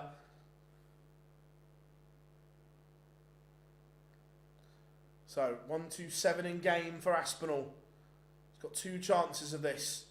Treble 19 now. Doesn't go, so Wade will return for double 12. It is 2-1 to the machine.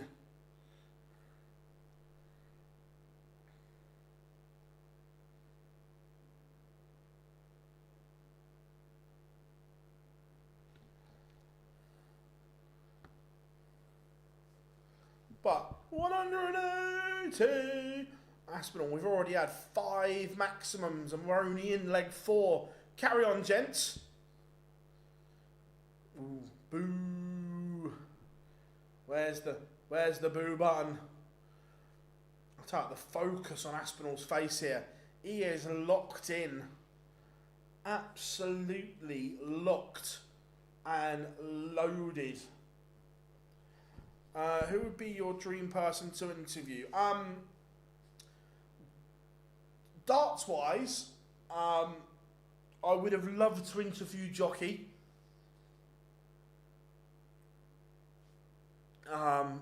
Yeah, I would have loved to interview Jockey. In terms of, I don't think I've not interviewed anyone currently that I'd want to, that isn't available.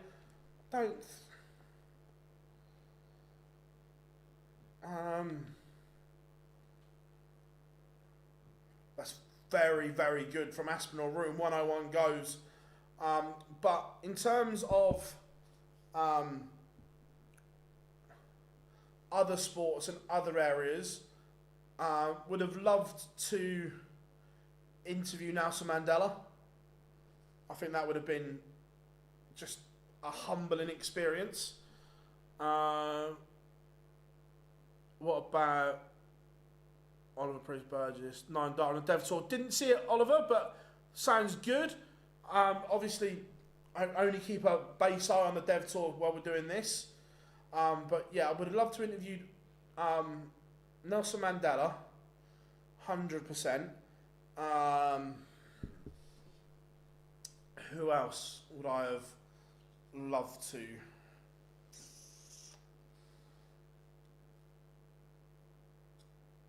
Wadey is banging in the maximums. Would you like to interview? I don't know. Would I? Look, if the opportunity was there, Ryan, would I say no? No, of course I'd do it. Yeah.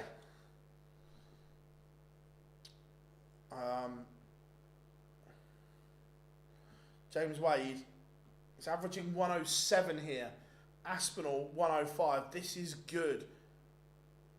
My top 5 wrestlers of all time. In no particular order: Hogan, Triple H, Austin,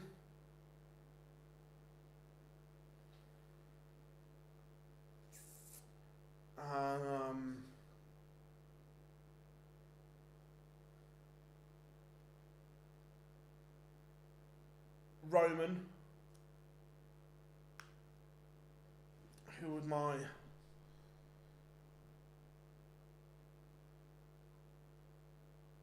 Bret Hart, I think. Or CM Punk.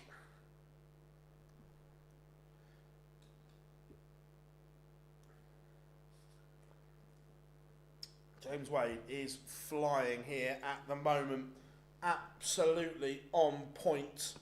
And that's a slip. Don't pray one.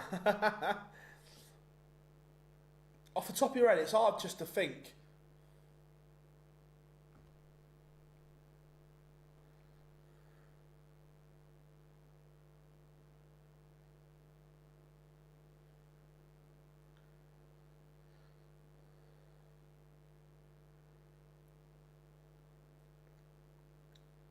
If you're on Family Fortunes and you said, well, so Big Daddy. Nice.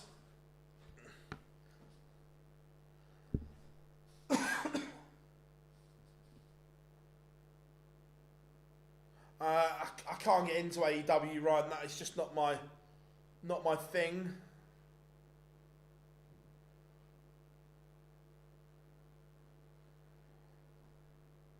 If this 132 doesn't go, James Wade is poised for a break.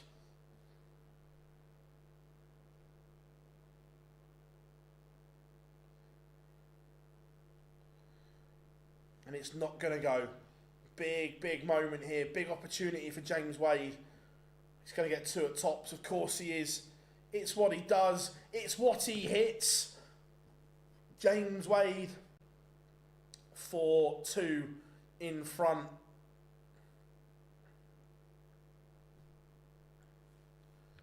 Absolute.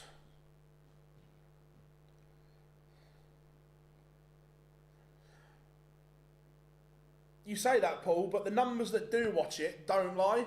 It is huge, the numbers that wrestling does. And I get not everyone likes it and so on, but the numbers that watch it are off the chart. On recent... It'd be hard to argue against it, Glenn. The only drawback is over the years, James has struggled to get his head around set play, and his record at the Worlds is awful. If he can sort that, 100%, but for some reason, look, James Wade's ability is unreal, but for someone as good as him to not be able to play set play is quite baffling.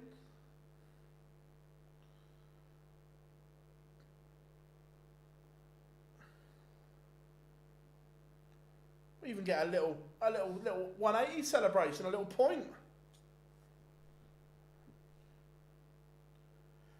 Yeah, I agree, Glenn. I think his game, you would think his game would suit set play because you don't have to be good every leg.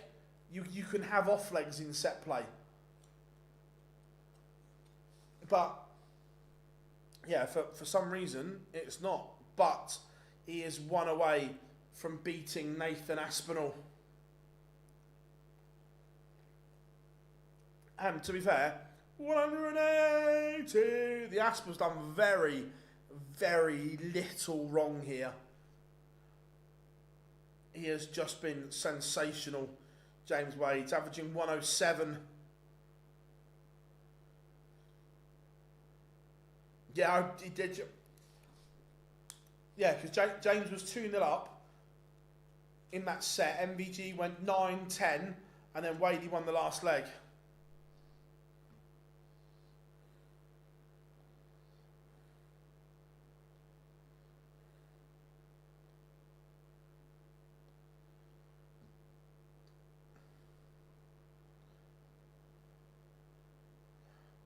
We're about it's not real. Next thing you lot will be telling me that The Lion, the Witch and the Wardrobe and Harry Potter aren't real. Christ, what's going on here?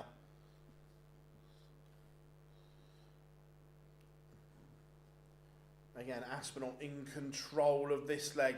Even the 180 from James Wade doesn't leave him a finish.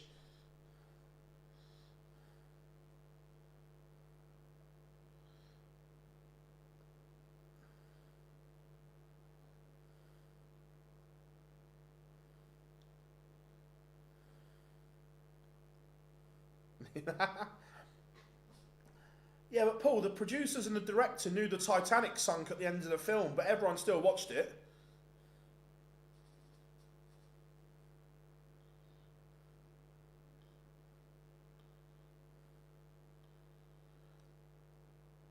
Aspinall, can he produce something big? Oh, sorry, Rob. Did you not know the boat sunk?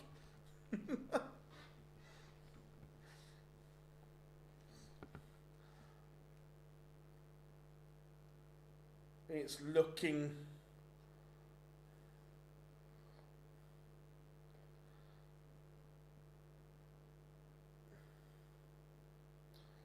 like it's job done.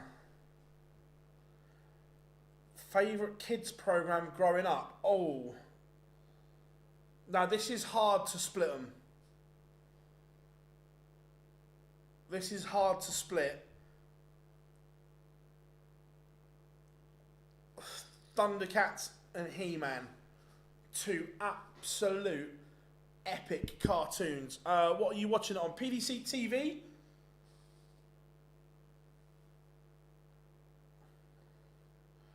I genuinely can't believe that no one hasn't made a Thundercats film yet.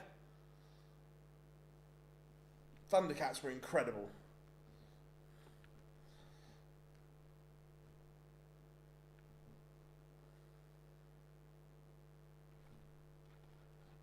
James Wade is about to seal victory.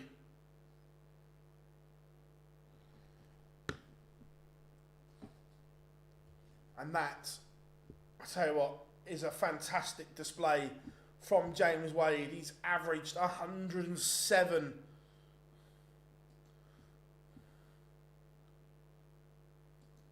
That is exceptional darts.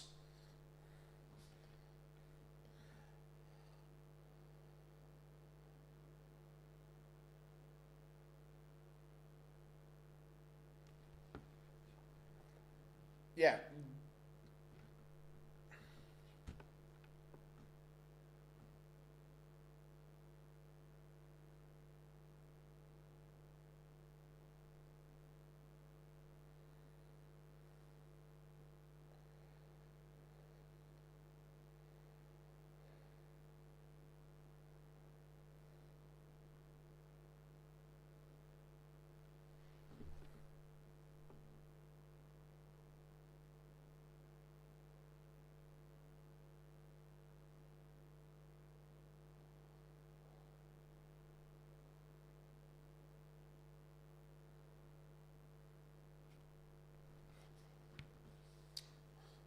Dirk against Luke coming next. Dirk has won the bullseye.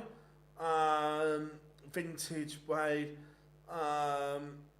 James and Tommy Dreamer. Yeah. Vintage Wade, agreed. What did Malachi say? Drake and Josh was hilarious.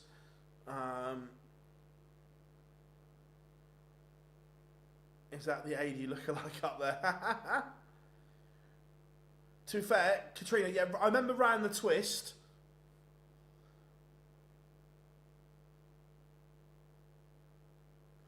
No, to be fair, the Asp was alright, Teresa. I don't remember Drake and Josh, no. Don't remember that. Centurions was good as well.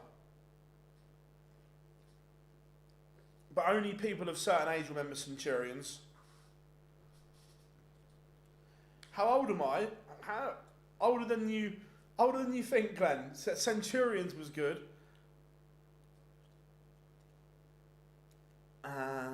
Alex Mack, no, don't remember that. My Wife and Kids was funny.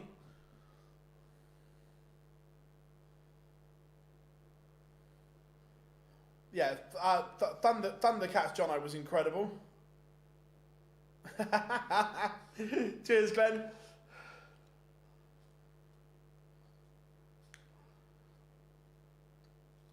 Yeah, Thundercats and He-Man were superb.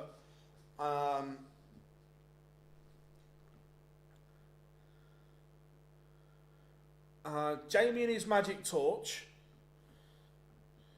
Wheeled warriors. Centurions.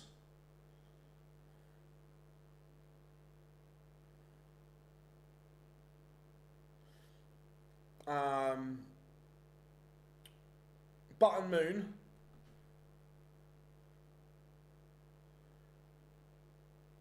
Mr. Welsh, there's no game going on, so we're just having a discussion. Yes, D'Artagnan and the Three Musketeers.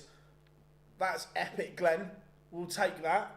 I say at the moment they're interviewing James. Raggy Dolls, Super Ted.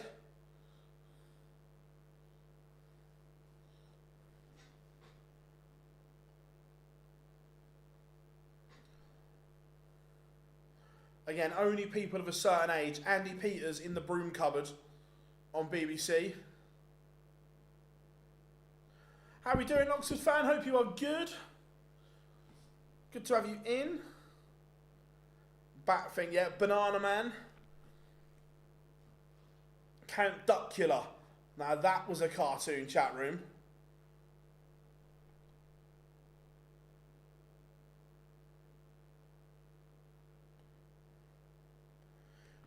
Original Spider-Man, yeah, 100%. Original Scooby-Doo.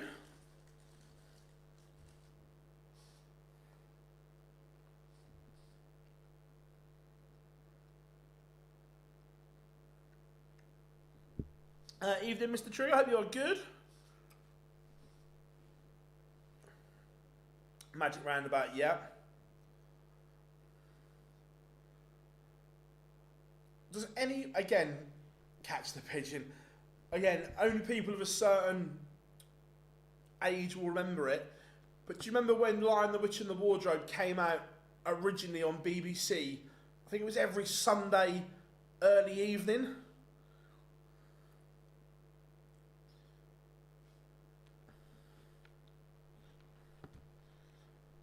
Alright, we've got about 3 minutes till the next game.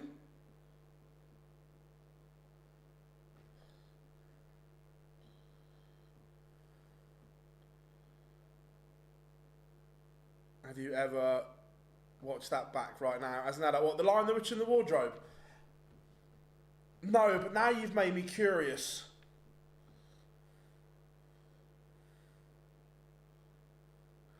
Magic Roundabout, yeah. Remember Magic... Say, Jamie and his magic torch.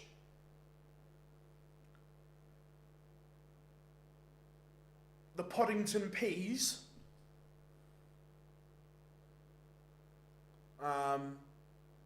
Fraggle Rock.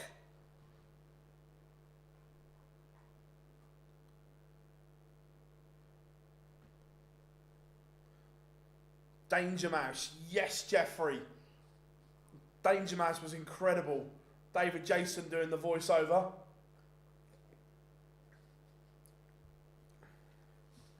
The Flumps. Don't remember that.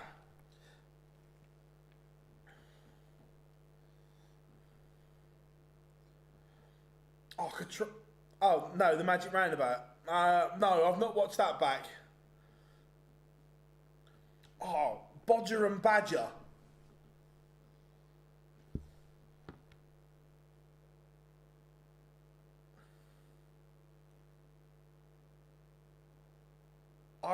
I can't bring myself to think about that, Ryan, because it would ruin so many things. Battle of the Planet. Defenders of the Earth. My brother was a cartoon drawer for Danger Mouse. Love that. Topsy and Tim. I remember that. That's a good one.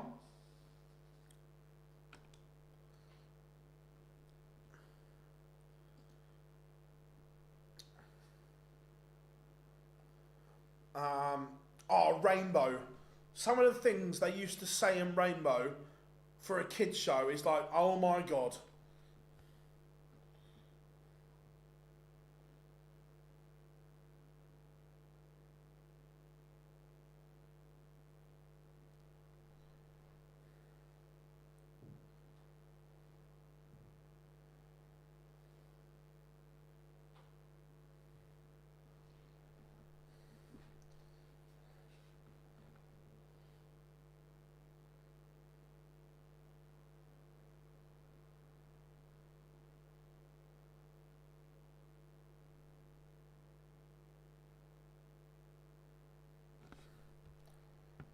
Sooty and Sweep, yes.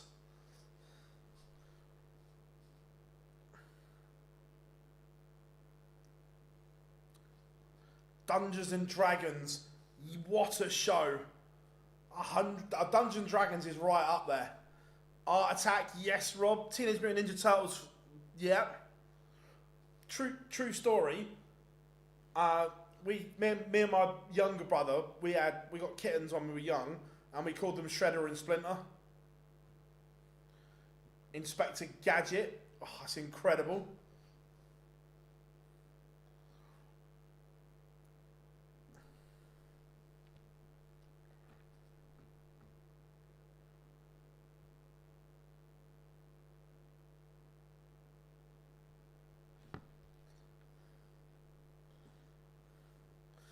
Top Cat, Go Gadget Arms.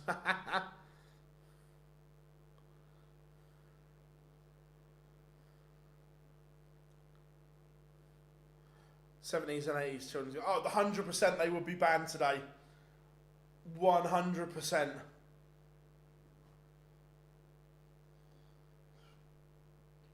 Chuckle Vision, yeah. To me, to you, to me, to you.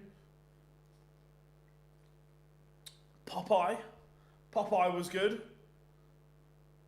50-50, yeah. Run the Risk. What was the name as well, where they used to run into the house and have to go to different rooms and find something? I can't remember what that was called. Yeah, Top Cat was good. No, it wasn't fun. I remember Funhouse because that was Melanie and Martina. There was another one where it was a proper house where it had like a kitchen, a bathroom, and so on, and they used to have to go to different rooms and find something. No, it wasn't Funhouse. It was what was it called? Crystal. There were some dodgy things happening in that Aztec zone in Crystal Maze. Finders Keepers, that's it, Marcus. Nightmare was grand. That was the one where they put the old, great big, like old-fashioned helmet, wasn't it? And had to guide them through. That was groundbreaking at the time.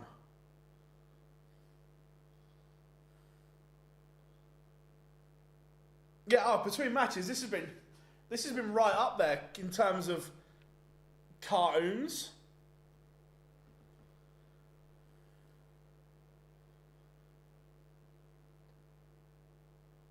Right, Swiss Philly's back. So we better, the first time tonight, we better do this.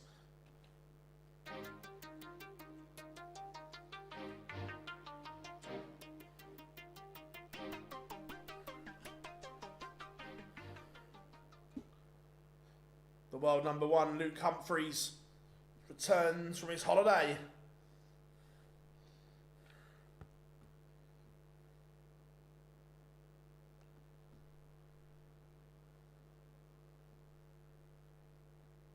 So, first of all, we've got to listen to the Krypton Factor. Yes, Raymond. When that's to land the plane.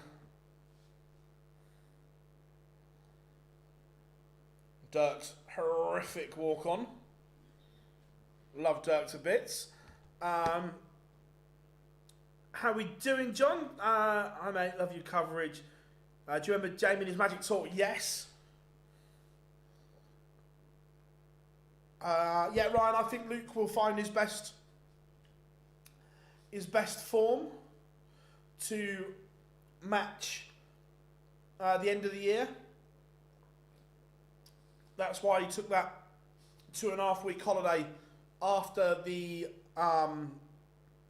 World Series events, so he can recharge and everything. So yeah, I kind of like it.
So, Dirk has won the ball. Both players are on the stage. We are ready to rock and roll.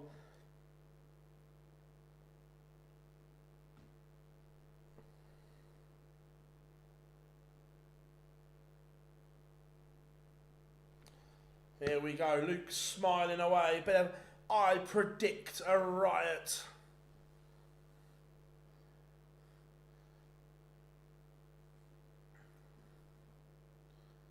We are ready to go. We've had a bit of boom, boom, boom, boom, boom. And then Luke directing traffic. The A-team, yes. The A-team was right up there. Got my K-Flex there. I'm loving them. Which ones did you get, mate? Personally, I'm not a fan of any moulded flight and stem combo. I am very much a traditionalist. Moulded flight, normal folded flight and stem.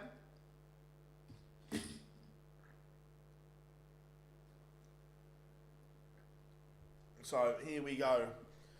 Players are ready. We are ready. And it's tungsten time.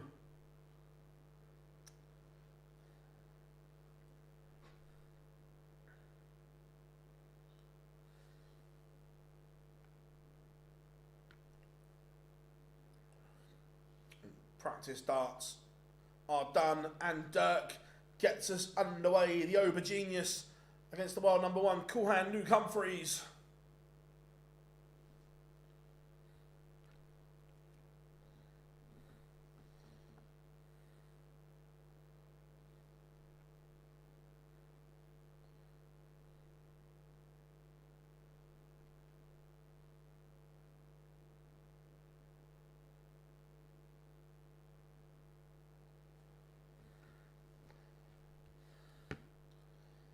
So, Dirk and Luke both made good starts.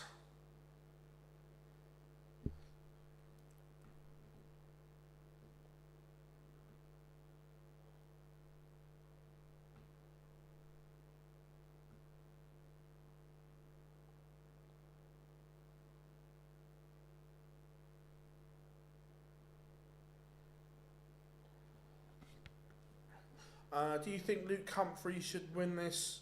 The honest answer is, I don't know. This is Luke's first game in a while, but he's world number one. And he started sharply here. He has the Dirk throw under pressure.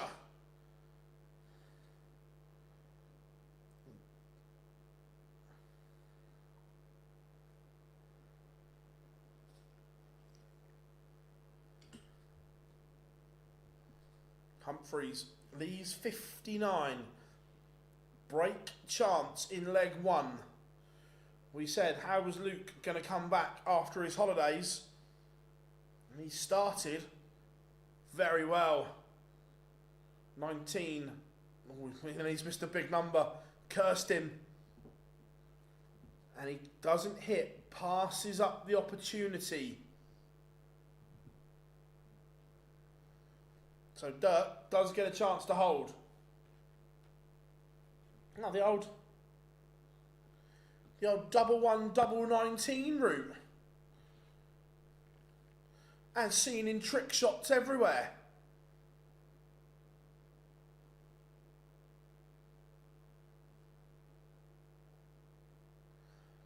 But Dirk can't hit. And Luke, look, there is a bit of rust. The scoring was okay. But there has been a bit of rust on the outer ring here for Luke Humphries.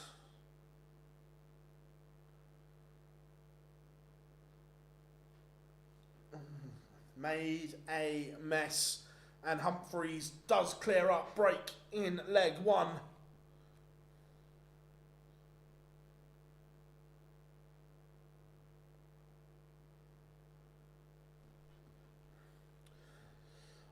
Do the players get penalised for not playing when they choose not to?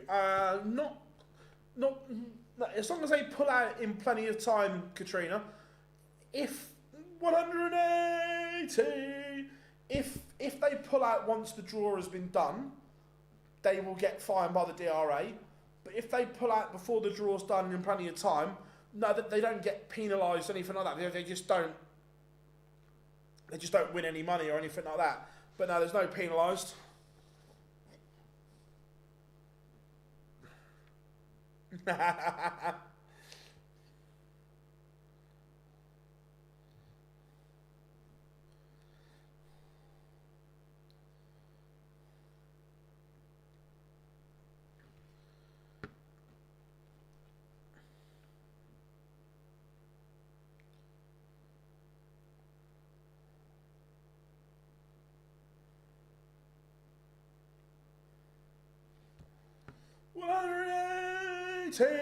For cool hand.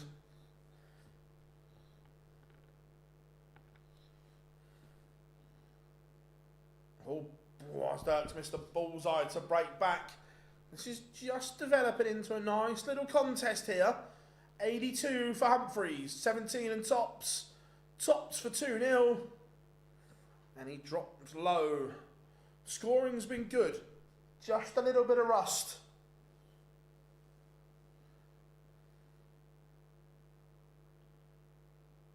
But at the moment, Dirk cannot buy a double. It's a doubling disaster.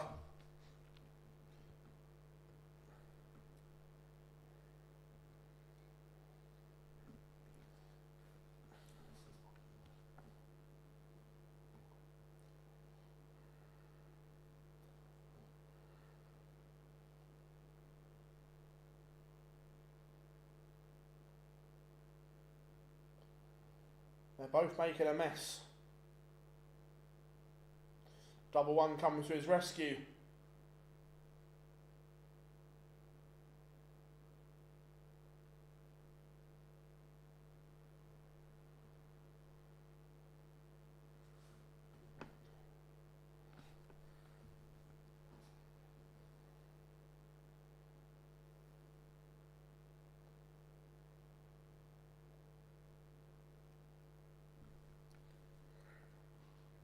Imagine choosing to work.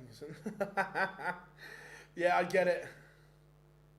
Look, Gary's playing on Tuesday, Raymond, so he's gonna be playing a bit.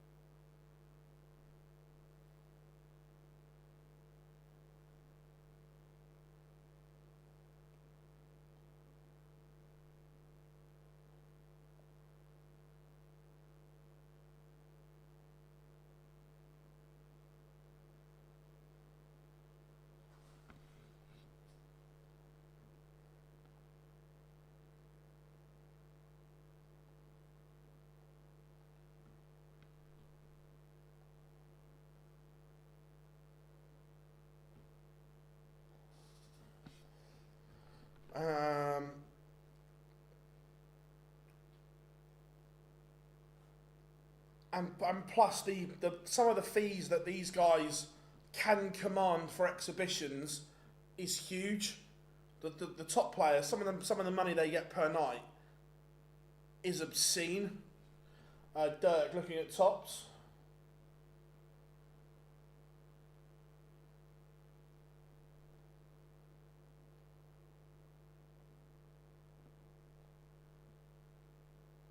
Two one.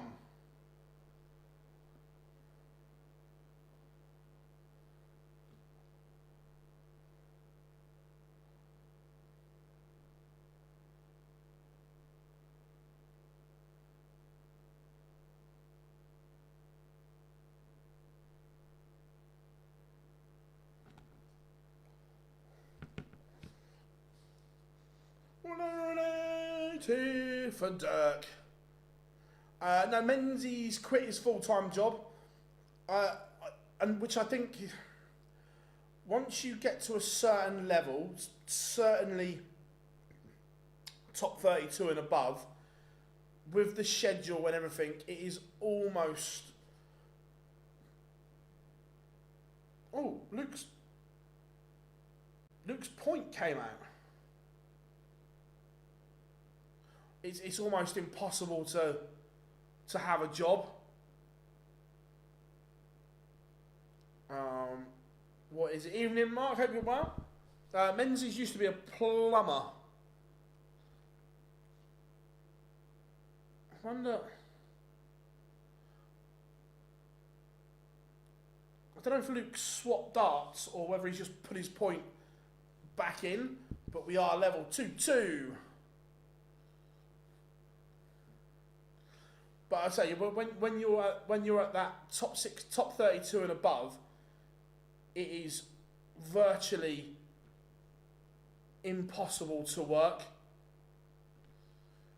Because of the schedule.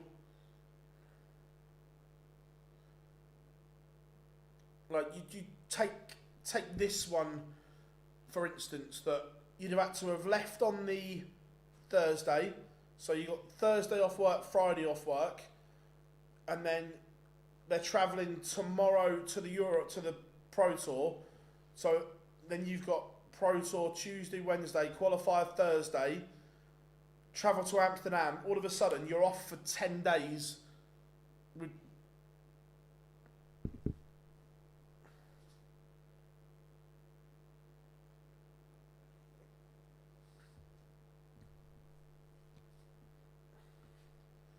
Humphries threatening another break here.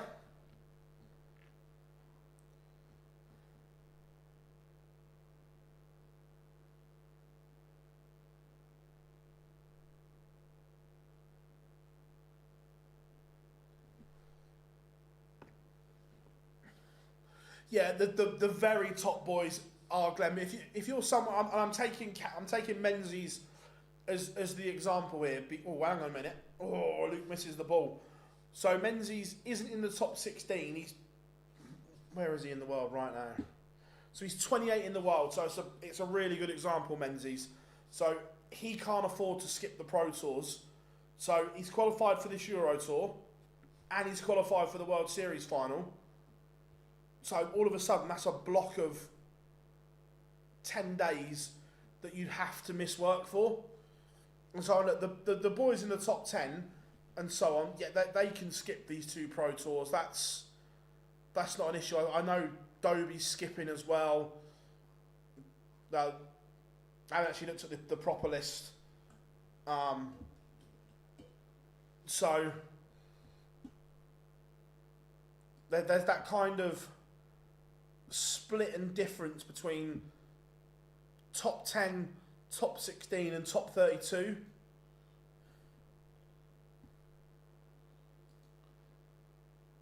But Luke Humphries is back in front.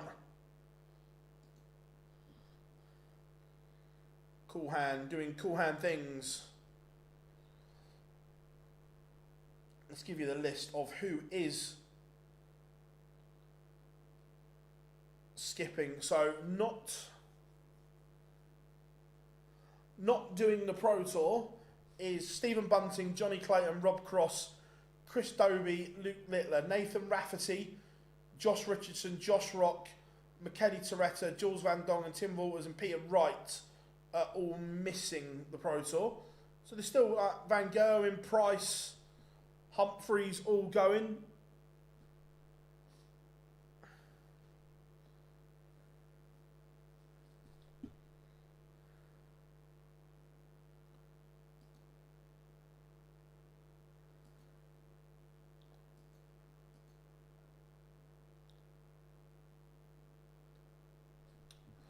Humphries 4-2 in front. This is better from the world number one.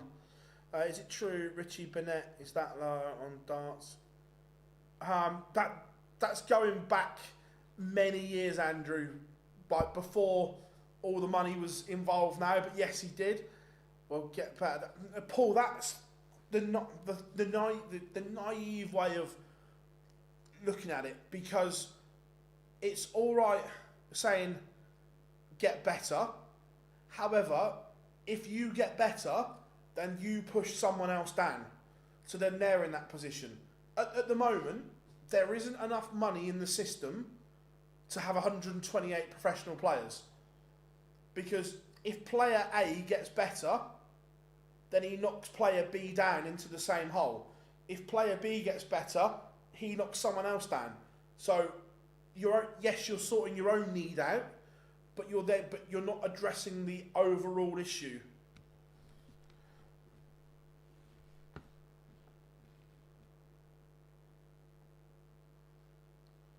Not really, Paul, because at the end of the day, this is a job to these players. Now, would you go to work and not get paid?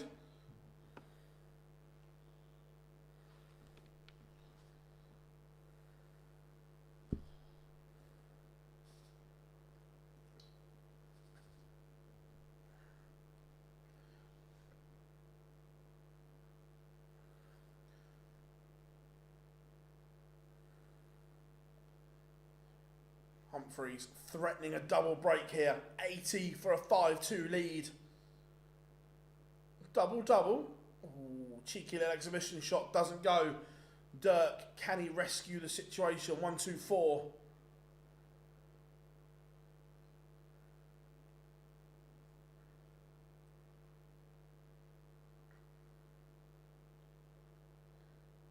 It's not going to go. Glenn, there's two ways of looking at it for me. Either I think you look at the same approach as snooker, where there's a base salary of 20 grand, which is almost a loan, where if you earn over 20 grand, that goes back.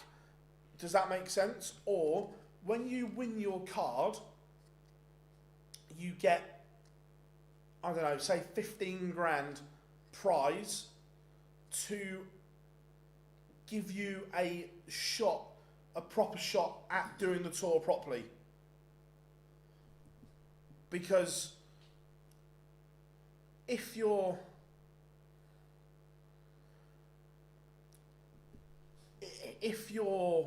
new, or if you've given it a go, you might not have the funds, because straight away, as soon as you win your card, you get a bill from the PDPA and so on. Yeah, 100%, Teresa, to cover those kind of costs and so on, that to give yourself a chance at it, where at the moment there are some players, whether that be a youngster or maybe someone that's got a family and whatever, that's good at darts but hasn't got enough money put away to give it a real good go and so on.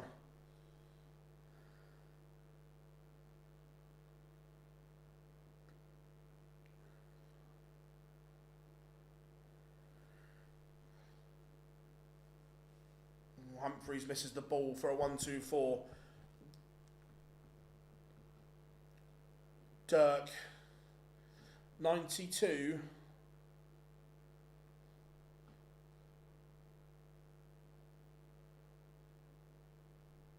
To stay in it, and it's not going to go. So, Humphries, 9 for double 8. 2 match darts missed to go with the 1 at the ball, so that's now 3 and counting.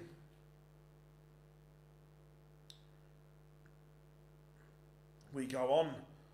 Dirk punishes the miss from Humphries.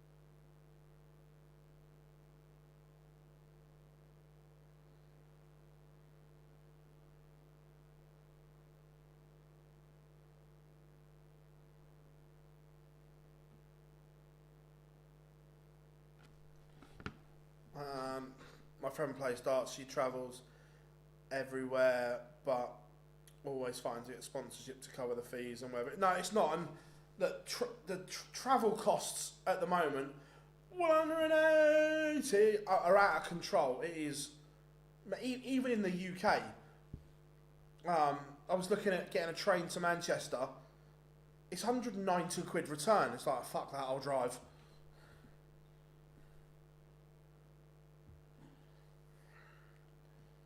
Humphries misses the ball again. It's another match start gone. Can Dirk rescue this situation?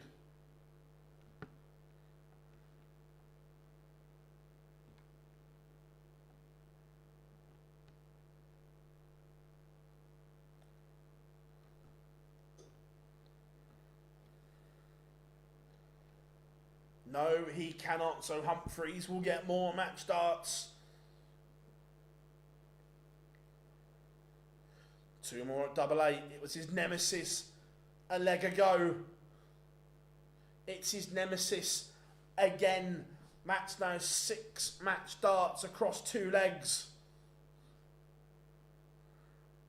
for cool hand. And again, that's just a bit of match sharpness.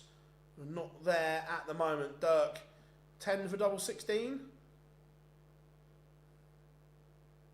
We go on. We go on. Humphries throws first here.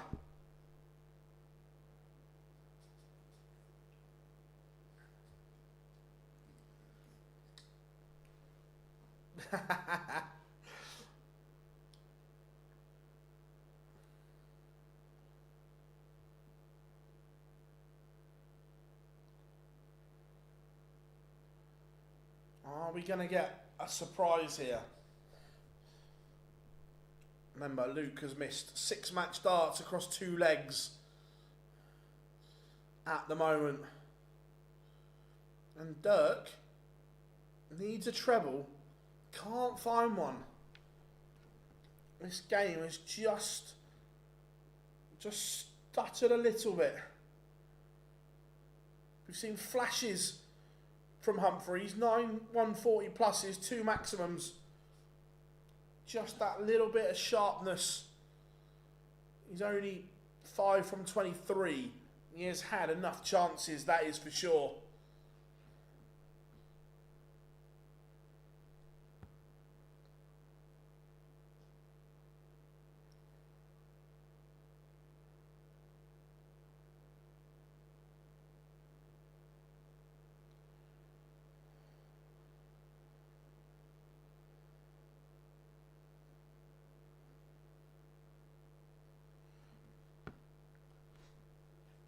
Dirk is now relying on Humphries missing once more.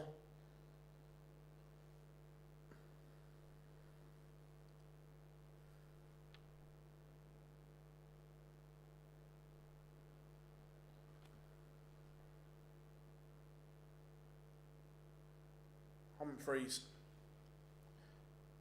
Different MO now. Will top seal him the match. Ooh, that's a shocker. It's a shocker. But Dirk, 117. This is no gimme.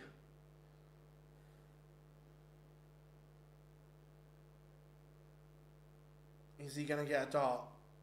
17 and tops for 5 all. Tops.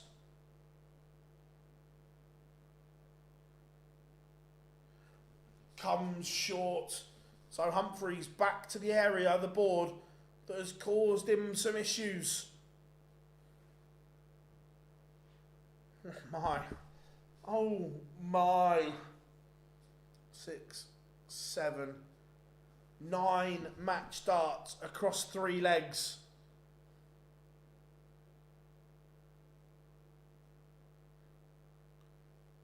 Are we going all the way? Is double 5 going to bail Dirk out? It is not. Luke Humphries. The normal oh, he's missing big numbers. It's an absolute disaster for Humphries.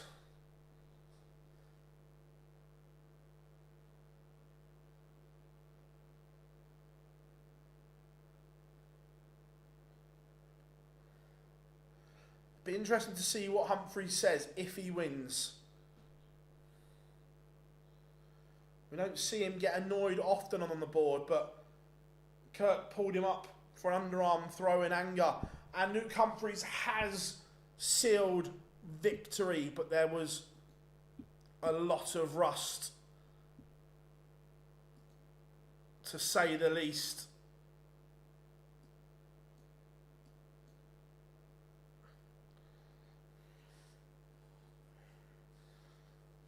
But Cool Hand is through, the number 1 seed.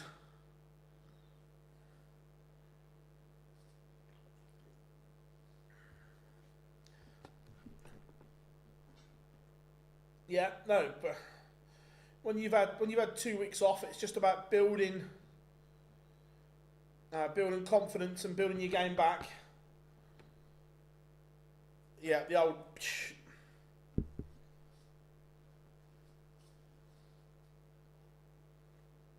Be interesting to say what he says to Swiss Phil. Like, to be fair, he's laughing about it and smiling about it, Luke, and look, he only got back off holiday. Look, he's probably had a couple of days practice, if that.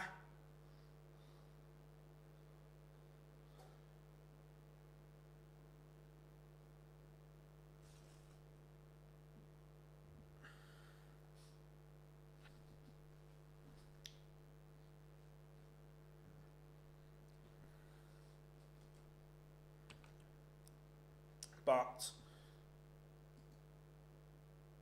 Litler has won the ball.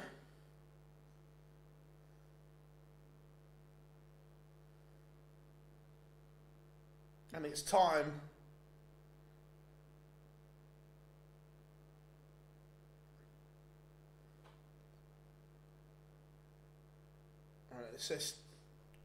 we'll launch the nuke in a minute. Let's see what he says to Swiss Phil. We're going to bring it up. Particular setup of darts and like that. But he gave you so many chances there, it almost felt like he gifted me the game, to be honest. So, yeah, I mean, not great, didn't play good. Not used to them performances, to be honest, but they seem to be happening a lot more often than I usually used to. So, but I'm through. Tomorrow's another day. I was going to say, you've got that out of the way for this weekend. Nevertheless, you've come back here to Prague. You won here last year. You're up there in the rafters smiling with 2 titles. So it must have been a good feeling coming back and see these guys. Yeah, I got respect from the wall, and John Hart, hello. and Jeff Smith. Yeah, you know, it's nice. Look, this was no brainer for me. I was always going to come back. I've missed a lot of events this year, just from the fact of I want to spend a bit more time with my family, and you know, being world number 1 has its perks, but also has its negatives as well. So for me, it's been great to spend more time with my family this year. I've missed a lot of events, but this was never going to be on the calendar I was going to miss, and won this one twice. So I'm hoping I can do it a 3rd time, but yeah, it's going to be tough for me if I'm going to have to start performing a lot better than that. Long way to go. 1 step done. Luke, congratulations. Best of luck tomorrow in the last 16. Ladies and gentlemen, give it up. Then we go from Cool Hand. Right, let's do this.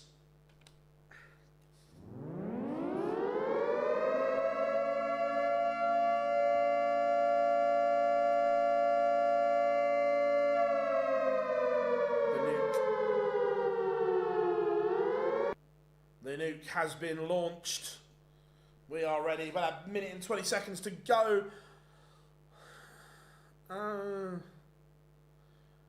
Sam, look, we've seen many players do this until they win a title. Getting over the line is difficult.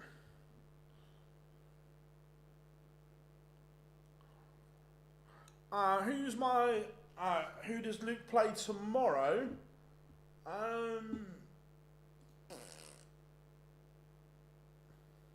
Martin Schindler first up. Who's my favourite player? Probably, I like loads of them. Look, Gary, Michael, Luke, Gezzy. But before I got into the media side of it, Nico and Mace were 2 of my favourites. And now to call them friends is great. My job quote, the sponsor of Luke's shirt, give him a ring, how much Wadey lookalike costs. Love that.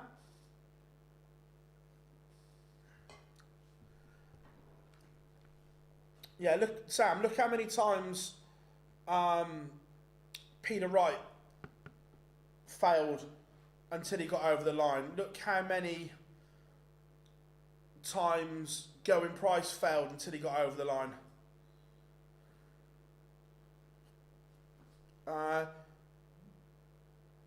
Johnny, it might be the fan has just kicked in on the PC. The mic might be picking that up. Possibly.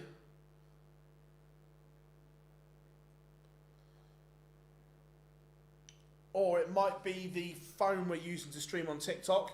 I'm trying to get my head around the streaming software that we've got, so I can get it to go. I can get it to go to TikTok, but I can't see the chat room.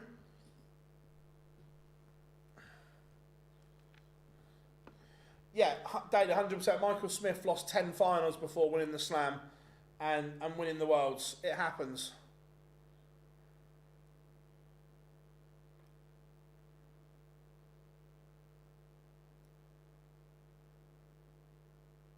Like the one. Andrew, I just phoned to my son.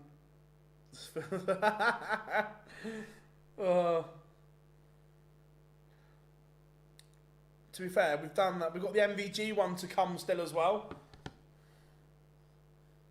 Litler has won the ball, and are we ready for a bit of red light, green light?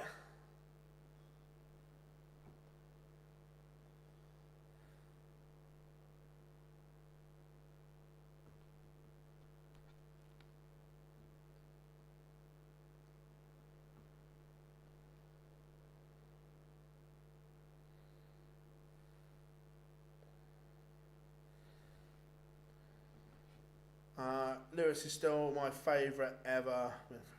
Yeah, look.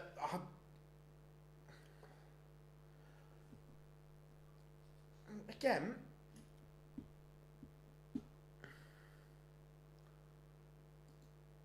There we go.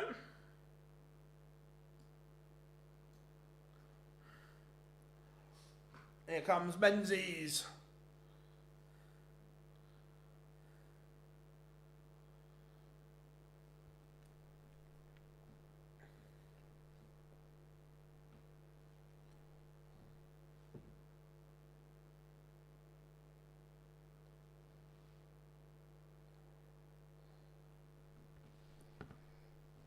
Right. I'm ready to go. Whose walk-on song is your favourite? Oh, good question. So there's a few. I know he's not. I love Vincent's. I love Ross Smith's. I think Ross Smith's is right up there.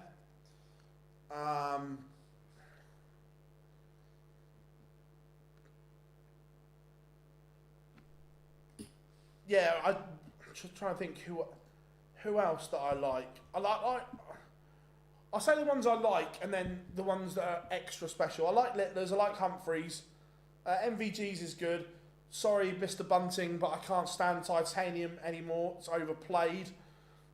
Johnny's is good. I like James Wade's. Don't like Hey Jude. Josh Rock's is okay. Ross Smith's is elite. Gary Anderson's is good. Damon Hetter's is alright. Schindler's I don't like. Cross's is okay. Just going through. Obviously Aspinall's is good. Can't stand Gurney's. I really like Michael Smith's. I like Shut Up and Dance. Joe Collins is elite. Dirk's put on mute. Eye the Tiger is still good. Just a shame that Barney's not there to match it.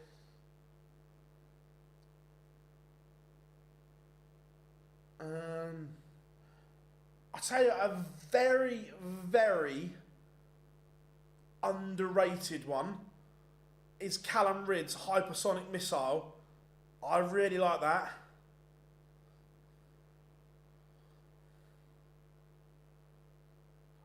William O'Connor's Zombie is up there.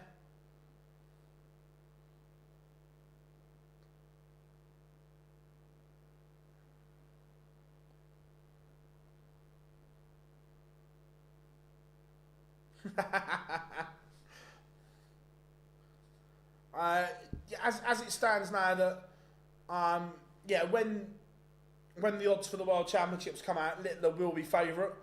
I don't think there's a question about that.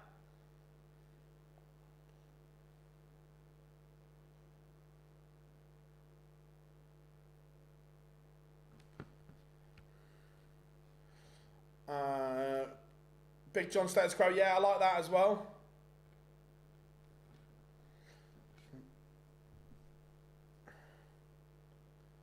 They've been out since the 4th of Jan. I haven't looked, to be fair. My walk-on song is Clubfoot by Kasabian. Yeah, Paul Nicholson used to walk on to that. It's a good walk-on. See, my walk-on, I think I would change it a lot. But at the moment, I think I'd go for Stupid Disco by Junior Jack. Do you think Litler goes back to back? No. Just because the odds will tell you it is so difficult to go back to back. But look, hey, if anyone can, it is Luke Littler. So it's kind of a double-edged sword. If anyone can, he can. But history will tell you it is so hard to go back to back at the World Championships, which is why so few have done it. Phil Taylor, Adrian Lewis, Gary Anderson. Only 3 have gone back to back.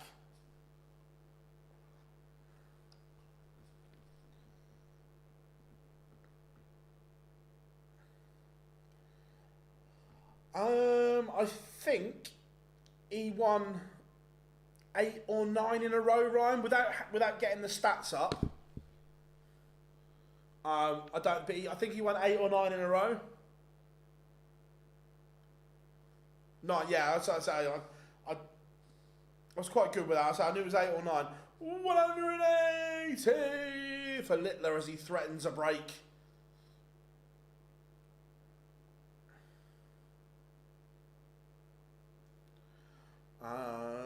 Do you think Adrian Lewis is the second best player of all time? Maybe on natural ability, possibly. In terms of career, no. But unbelievable talent, incredible player, but overall, one of the nicest human beings I've ever met.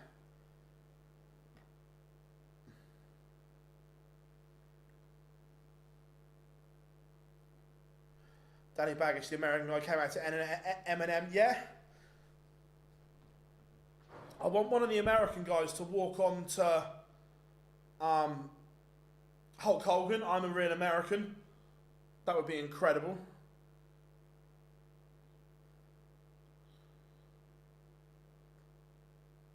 Menzies threatening a break back here. He's taken the darts.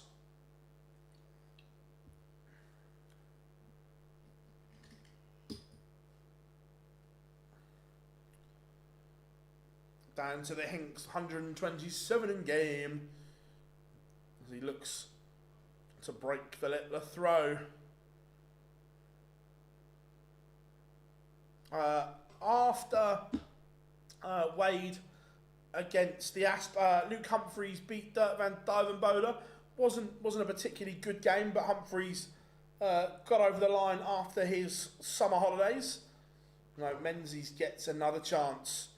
Double 4. Oh, he's gone on the wrong side. You don't want to be giving Littler a chance. You don't want to be giving him a chance. Tops.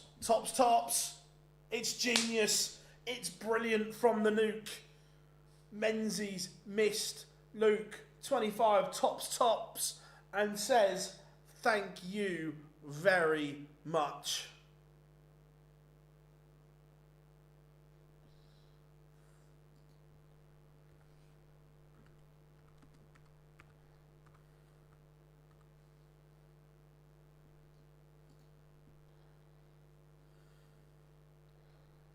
That is a little bit good.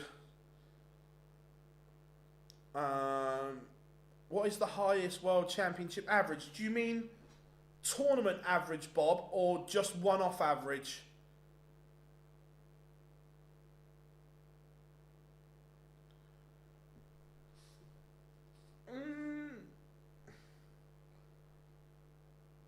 Possibly.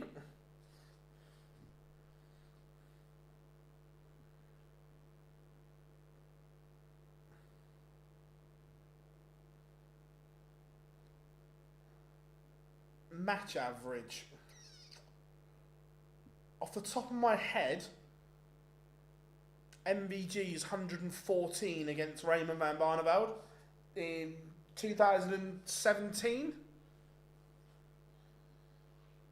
How are you doing, Daniel? Hope you're good. Danger Mouse Penfold, yeah. Menzies, he's had his opportunity there and he's fluffed his lines, and that's a tidy finish from Menzies after messing up the last leg. That's a tidy finish from Menzies.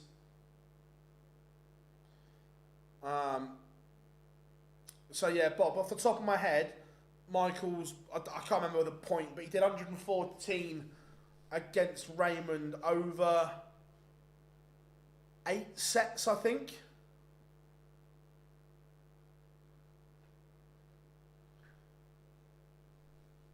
Litler and Menzies playing now.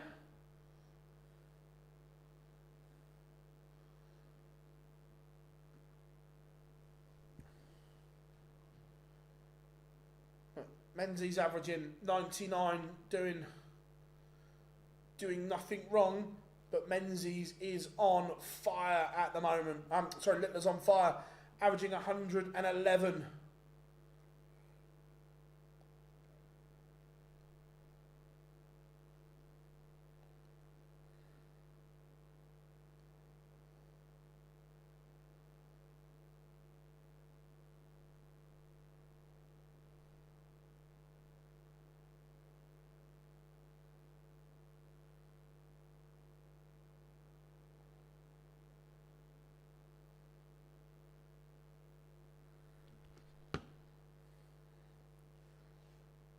For 1 though, Litler is just going through the gears at the moment. Menzies cannot match him. You go back to leg 3, it should have been 2-1. It was 3-0.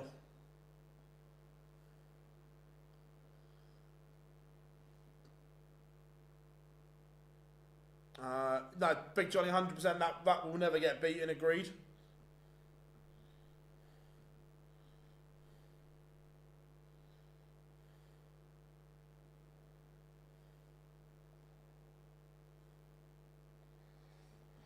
Isn't the next one that's anywhere near that? Didn't Gary get to 3 finals in a row? That's the nearest one, I think, off the top of my head.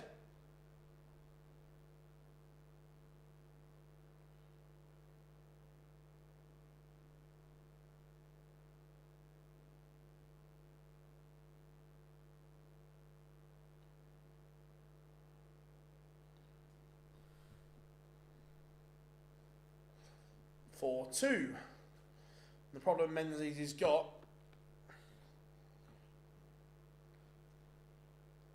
is Litler doesn't look like being broken at the moment.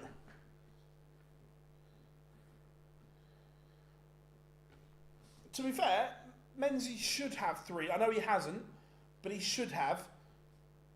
I know it's all if, buts and maybes, but he's played okay.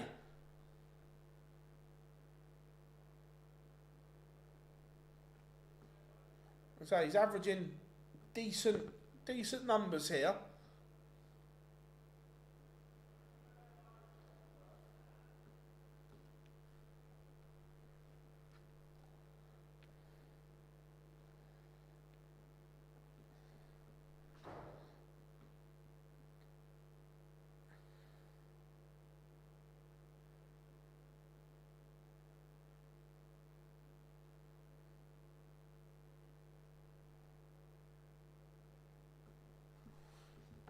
Luke looking one on the floor doesn't help him.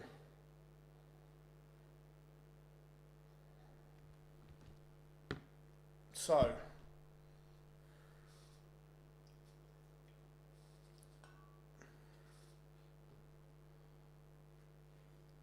still advantage Litler. 2-3-4 in 6 for a 5-2 lead is the equation. Boom. He's just starting to spray him around a little bit. The average has dropped by 10 points. Shocking, I know. It's still 101. But Menzies not finding anything. There was a chance to attack, and he's not taking it. So 167, this would be huge. Not going to go. So Litler will return for 64. Treble 8 tops will be his route. There's your treble 8. Double 10 then. There we go. Same outcome, just an extra dart. 5-2. Litler leads. The average drops below a ton for the first time. Just taking his foot off the pedal slightly.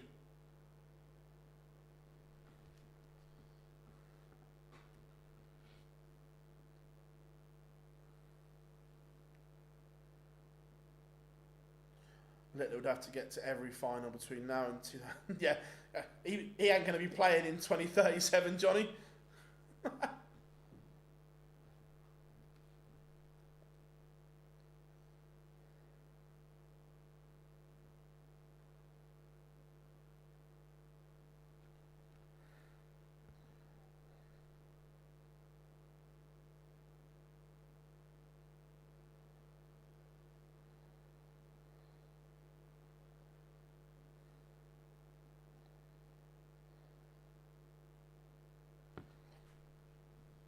So, 208.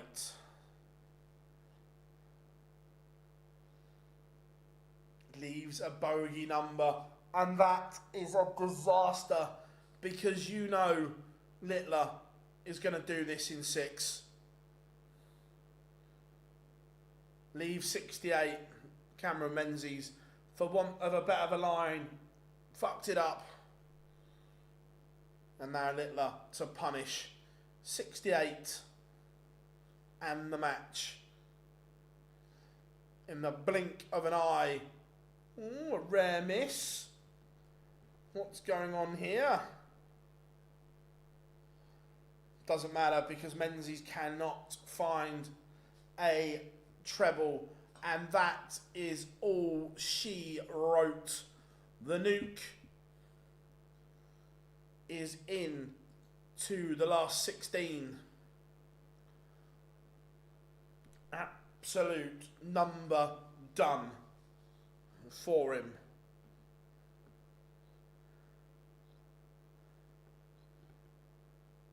That was very good.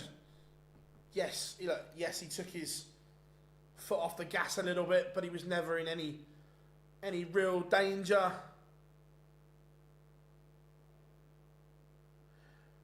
He said that for a long time now. What makes you? I just think that Katrina won the money in the game now. That if he plays for 5, 6, maybe even 7 years, it'll be what then? 25, 26. He'll have made multi-millions, and he's actually crossed boundaries where he's going to be wanted for TV and different things. And I just think that will shift his focus from darts and so on, where he'll be going and doing some streaming. He's crossed into that celebrity category, which is great for darts. Because again, it puts eyes on the sport, it puts other eyes on the sport, and so on. So I just think with the way the sport is now, you think Phil played for 3 decades because he had to, because the money, although it got good, wasn't there to start with, and so on. Where now, if he plays for 6 years or so, then he could easily have life-changing money.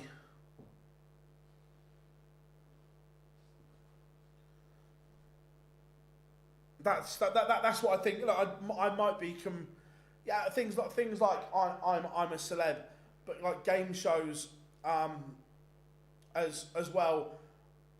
He's already done like things like the Overlap, Jonathan Ross, and so on. Those opportunities will keep coming up. The things like Angry Ginge and so on, like the streaming side of it.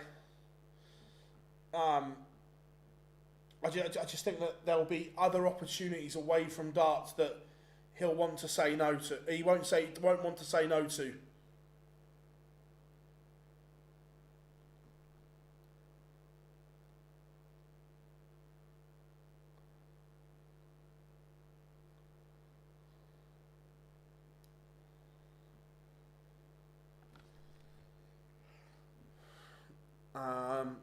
Phil wasn't really a celebrity in 2010, and he was still doing other work while he was playing.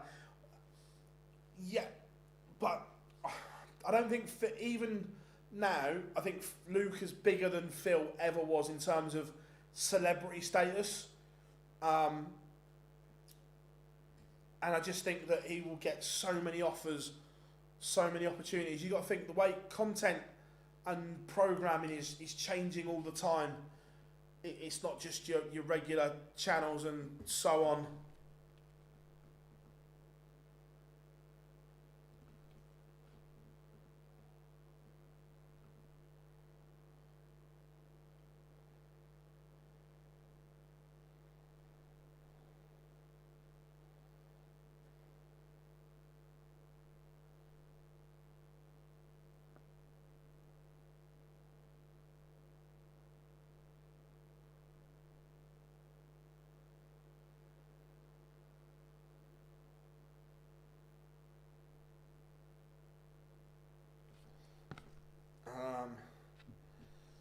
Do you ever think sports personality of the year?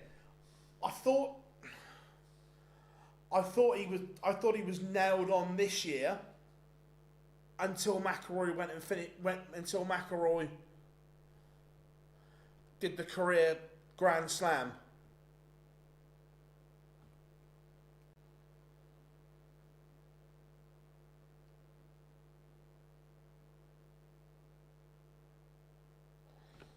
So yeah, I thought Litler was nailed on this year until McIlroy did that, because it's not an Olympic year or anything like that. So it's like, yes, not an Olympic year, he's got a massive chance, and then McIlroy goes and wins the Masters.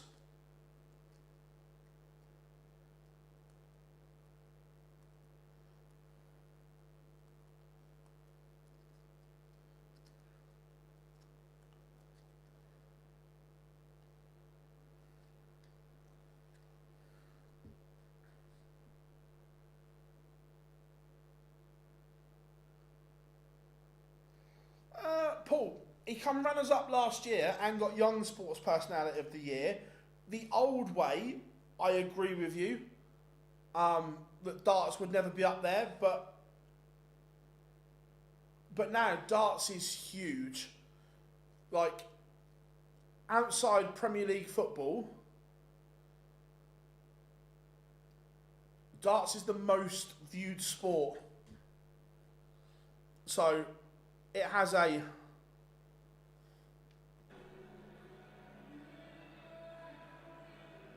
yes, Titanic, the absolute anthem on the Euro Tour. A bit of Celine, My Heart Will Go On. Yeah, the Lionesses too as well. But yeah, the world and the stigma around darts has completely changed. And partly, well, a lot to do with Litler. He has crossed this generational boundary that we've now got young kids watching darts and so on. And that darts does better viewing figures in the UK, Paul, than both those sports. You can go and check the numbers out. On Sky, it is only Premier League football that does bigger viewing numbers than darts.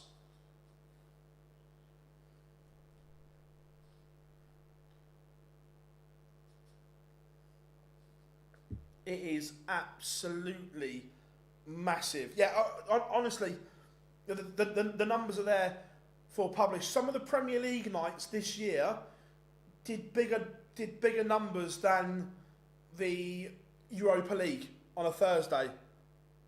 I'll tell you what though,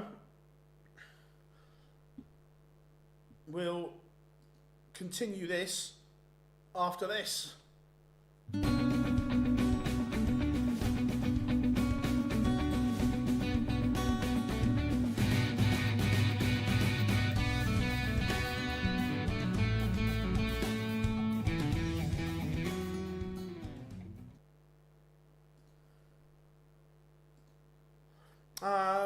Daniel, Premier League football is always going to be number one because of how big football is. But outside of Premier League football, darts. That's why Sky had to pay big bucks to keep it, because they couldn't afford to lose it because of the numbers it draws. Yes, Anthony, MVG. Yeah, that's why they paid the sums of money to the PDC they did. Tony Martin has a lot to do with my new dart club in my local town. Nice. That means, Katrina, you're from Amsmere Port in Cheshire.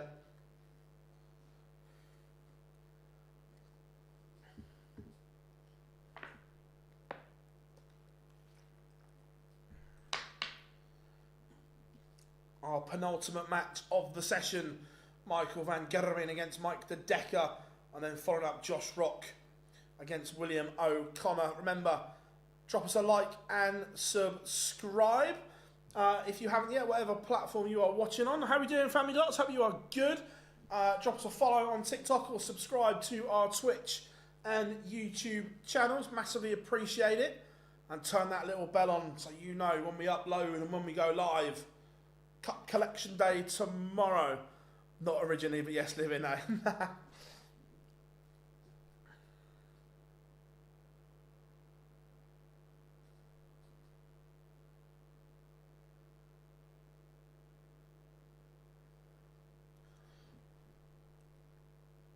Here we go. De Decker coming down. Can he score as heavily as he did last night? Because the scoring was on point for De Decker. I'm interested to see whether MVG sticks with the same darts he threw with last week.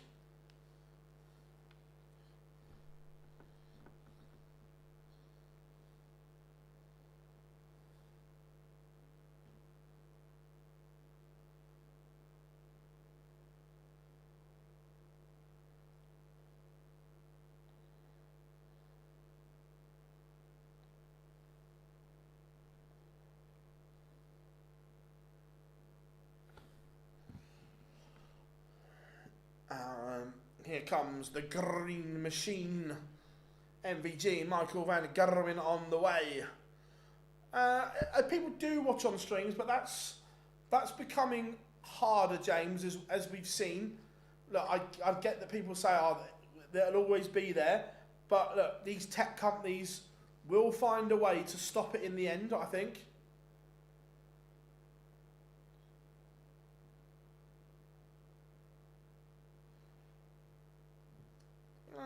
Not necessarily, Daniel. I think it works. These especially, I think it works fine with one. If one of the boys are available, then maybe. They'll to a point, Rob, to a point, but they are clamping down, and there will be ways for them to stop.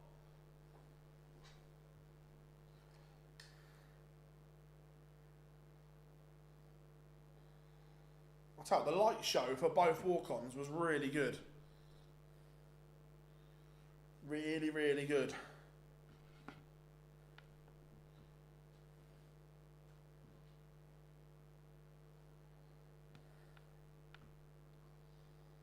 So we are ready. The players are ready. And it's tungsten time.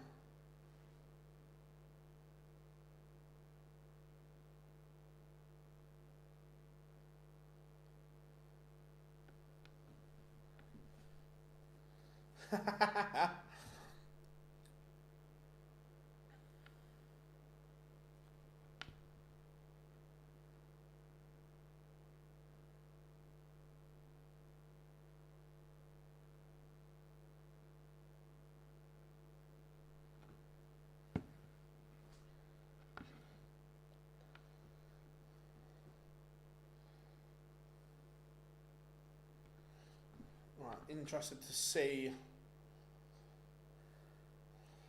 the Van Gogh and equipment in a minute.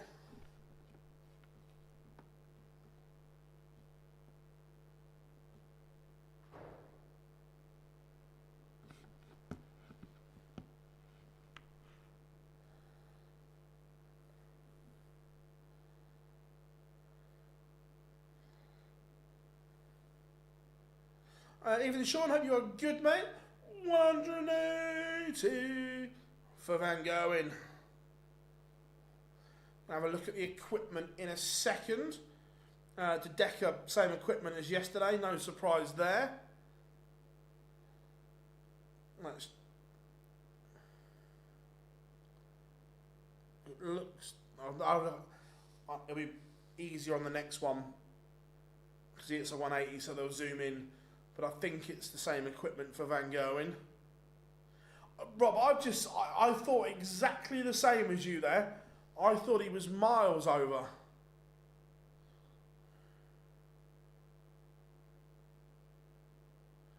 Yeah, MVG, same equipment as last week. It's worked. Well, it's worked there. It's a fabulous opening leg.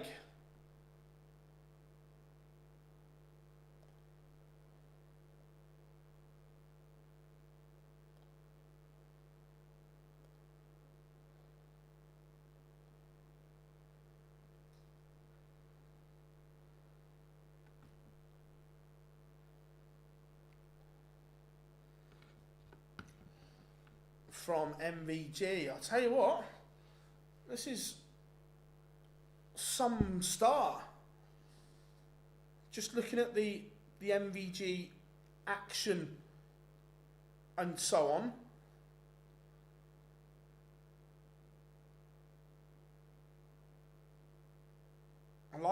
I like the fluency in the action again. And let's see what it's like under pressure.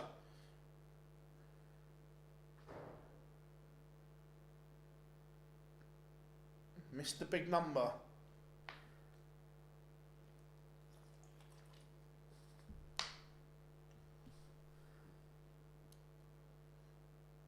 Double 16 for a 2-0 lead for Van Gerwen.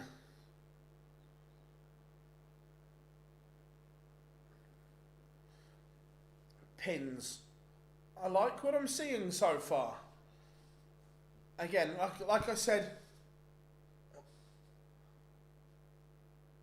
last week, that the MVG rhythm is important to me. The throw, the timing. 180. I like it.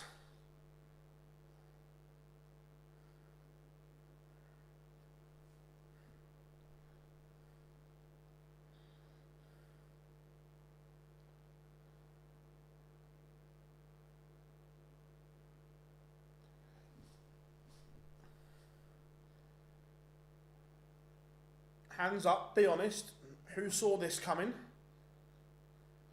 The Decker's averaging 109 at the moment and getting absolutely pulverised.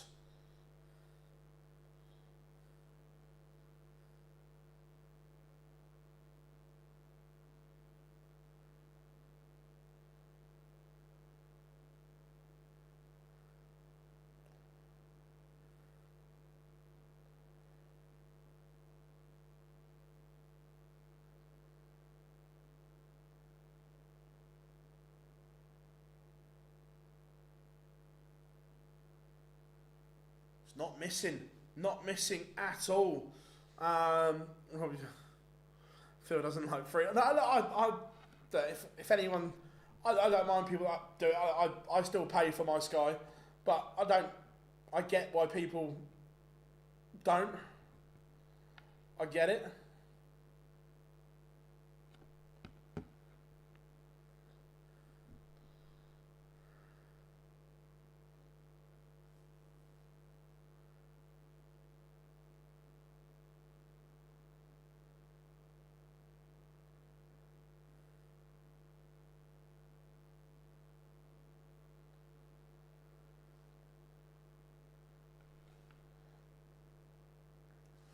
This is very, very good from MVG so far.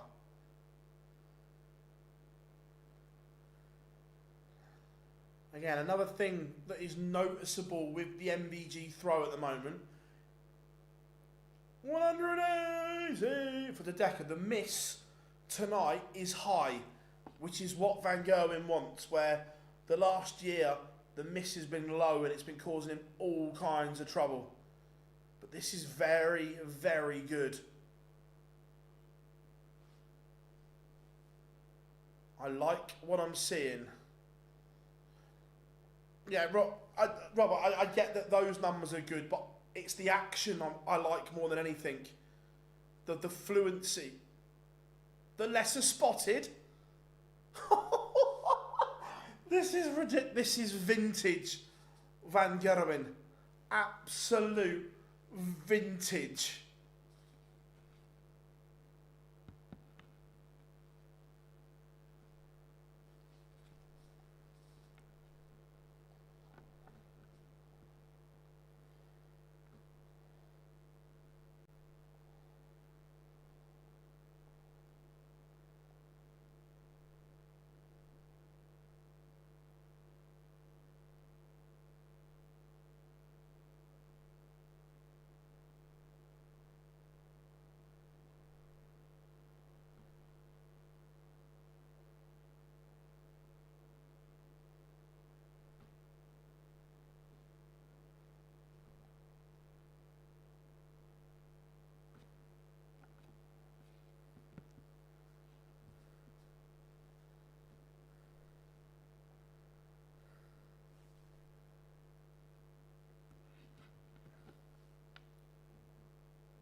MVG equals Popeye.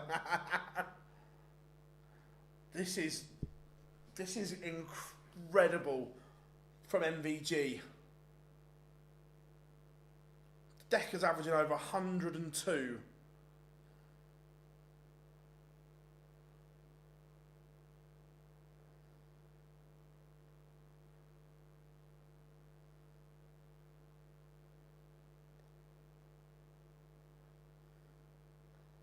He's not going to go double 17 again, is he?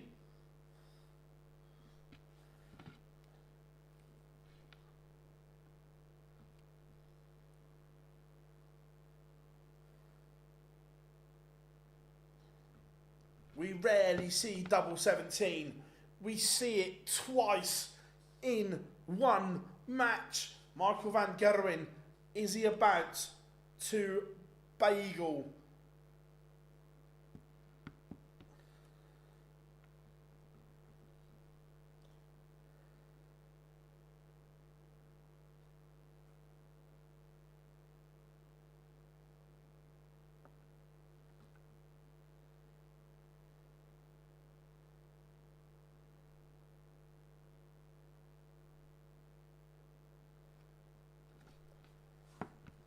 A rare slip.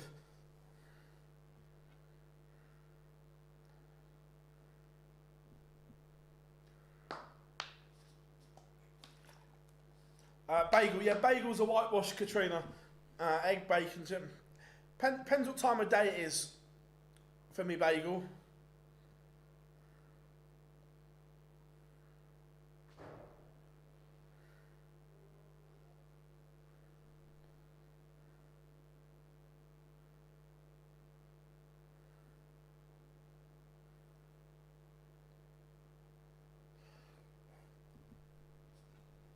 Yeah, this is a special performance.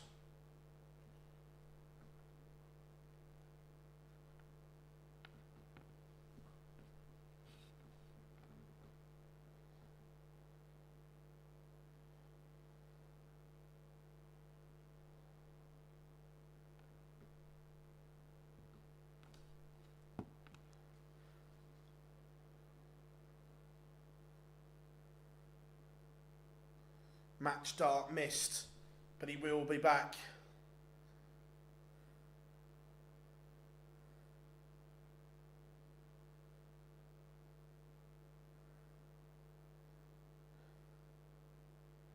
Double 16.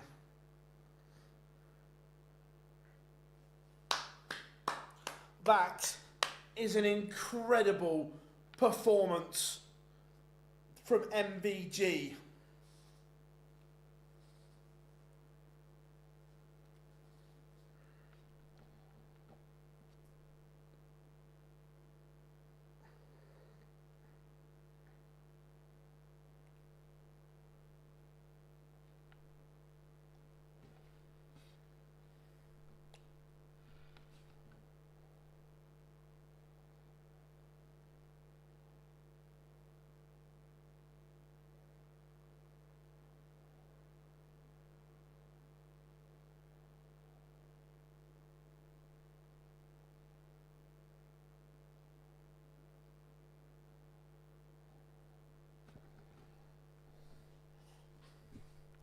That was stunning from Van Gerwen.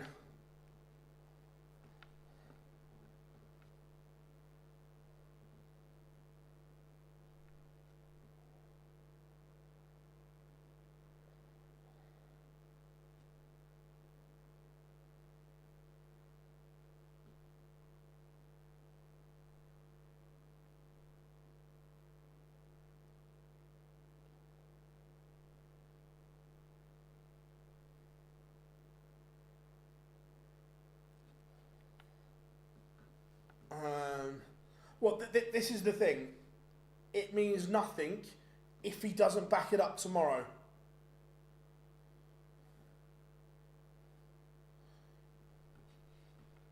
Let's see what he says. Let's let the music turn off first, will you?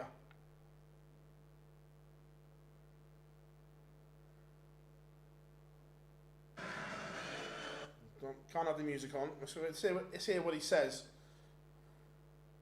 What a performance by mighty Michael Van Gerwen. He wins this match with an average of 112.73. Michael, that was unbelievable. You looked so up for this game from the first hour to the absolute last one. I think I played a fantastic game. I think especially the first 4 or 5 legs was of a very high standard, and but to do this again, it feels amazing. It's been a while for me, you know what I mean? It's been hard for me the last few months, but then to do this again in front of this crowd is amazing. I was going to say, this crowd, they did not stop singing your name from the moment you walked on the stage to now. The Czech crowd love me, but I love them even more, you know what I mean? They always been so good to me from the beginning till we don't know what the end's gonna be, but they're fantastic, and I only can appreciate that, you know what I mean? It's a hard game sometimes. You know, Rob, you know.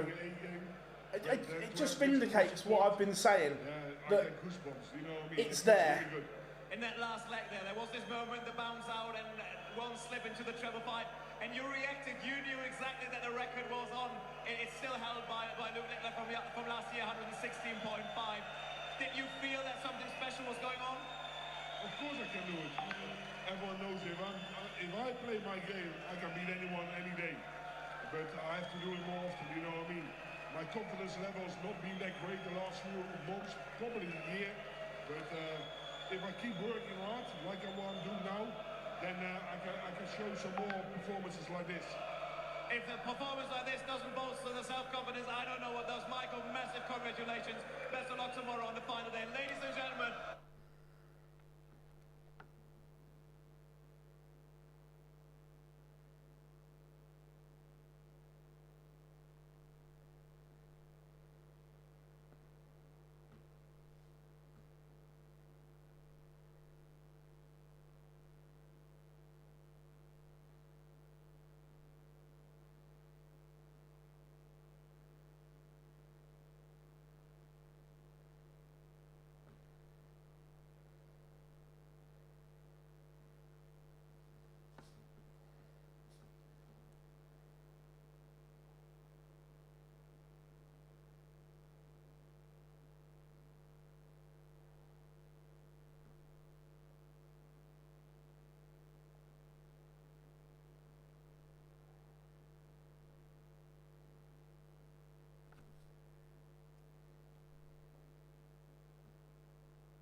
Sorry, I'm just replying on social media. Who I think Rock wins. Although Willie's been playing well, I think Josh Rock has been on fire. Do you think? Look, he has to carry it on.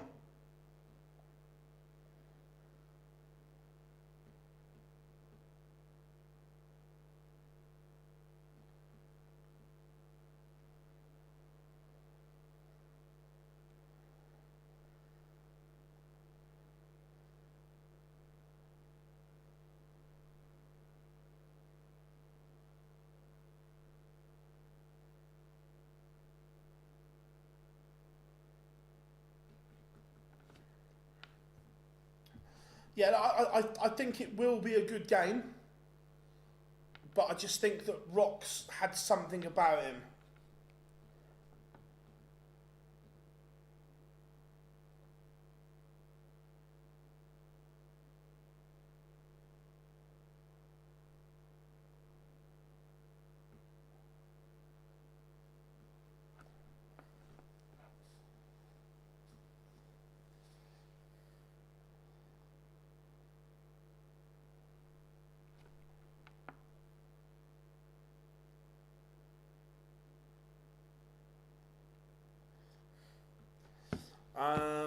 Josh Rock has been incredible recently. Yeah, 100%. I agree, Oxford fan. Live Dart saying MVG and Dedeker are interesting. It's not the same anymore, Johnny, is it?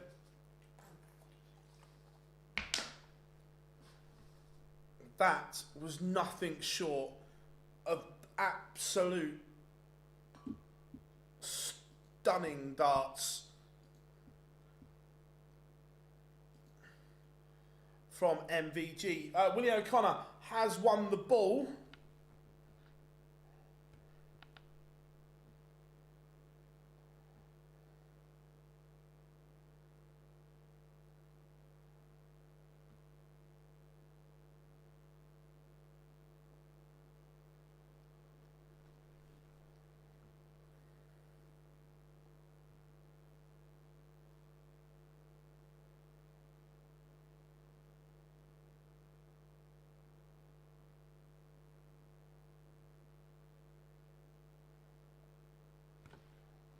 So, pictures are back.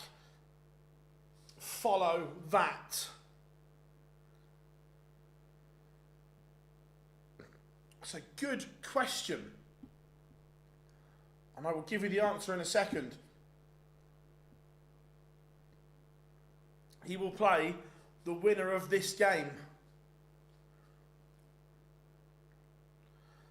Yeah, I agree. I think just on current form, Rock wins it. MVG's front nine average 119.39.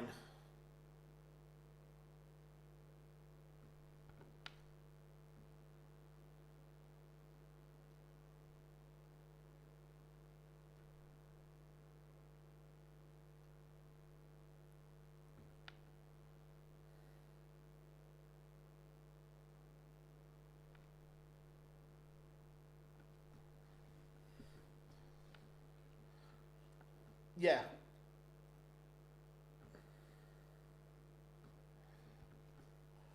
So in that game, he only had 2 treble-less visits. That's some going.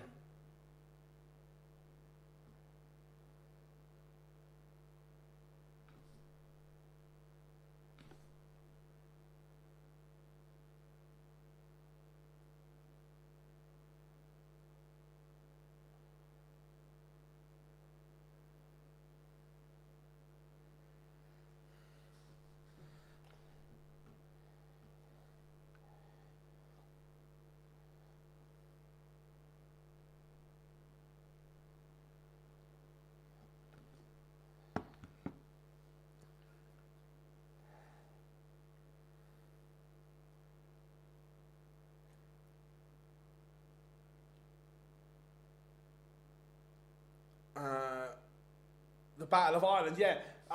The Republic against Northern.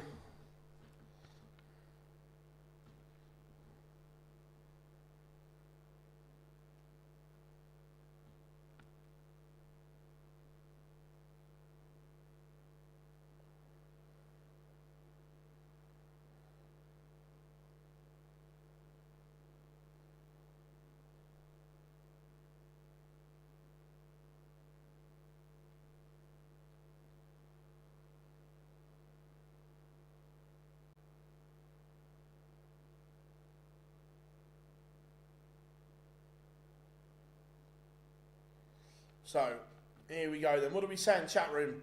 Who are you going for?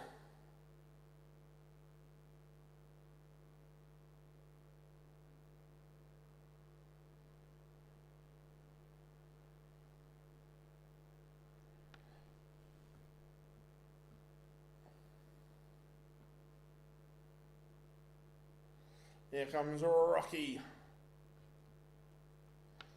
Josh Rock.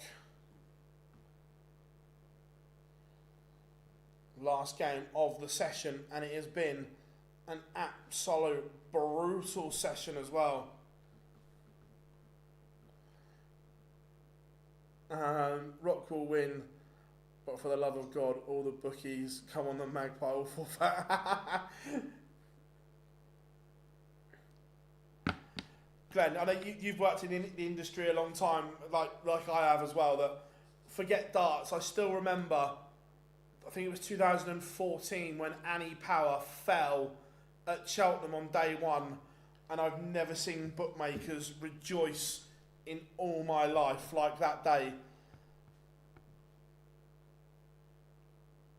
Because it would have been the biggest loss in history.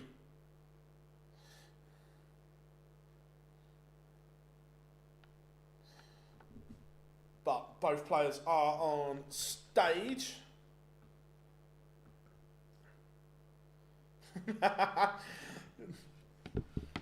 Yeah, he took off a little bit early, didn't he?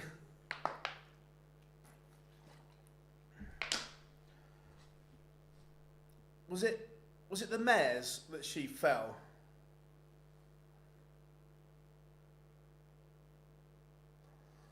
Right, here we go. We are underway.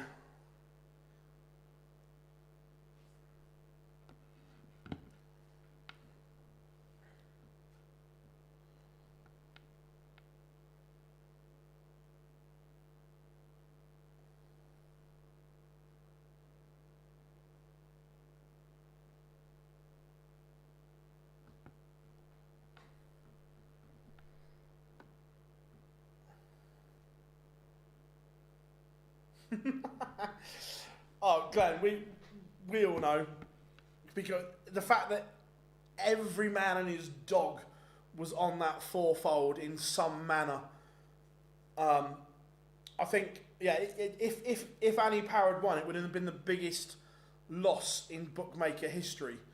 There'd have been like independents out of business and everything.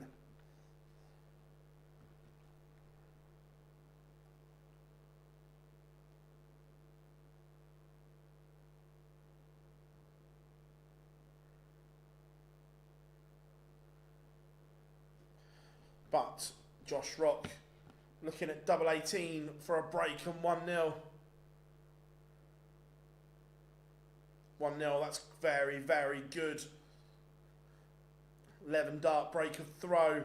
Yeah, 100%. I remember them saying it was something like, it was astronomical numbers if Annie Power had won.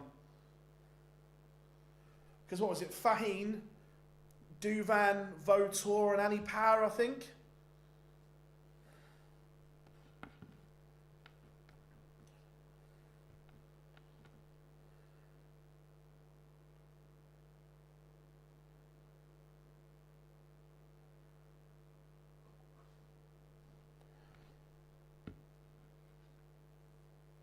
What a session of darts this has been.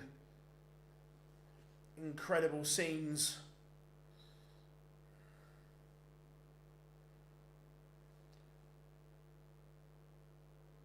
Josh Rock going through the gears here. This is very good. If we get this version of Josh Rock and the version of Michael van Gerwen we've had tonight, tomorrow afternoon, it could be absolute carnage.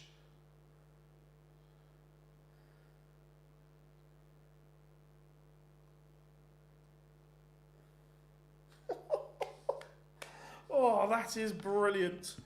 Absolutely brilliant from Josh Rock.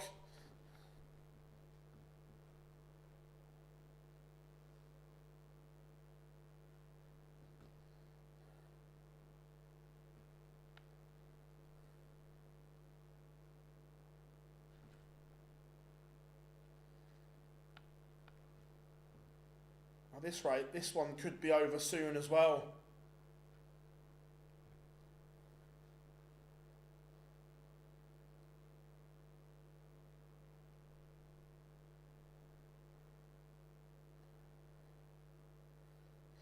You are correct.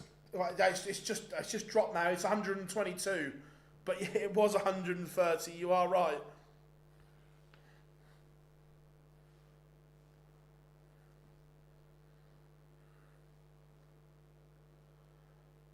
Well, this has been an incredible session of European Tour darts. Can Josh Rock end it with an absolute bang?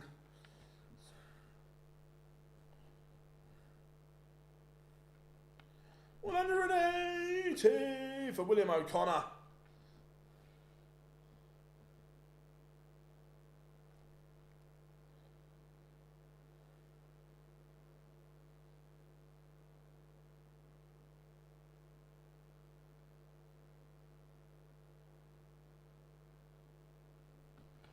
(2-1). That's very good from William O'Connor. 180, 102 out in 6. Just reminds Josh Rock, I'm still here, pal. Yeah, 100% Paul. It's been an incredible session.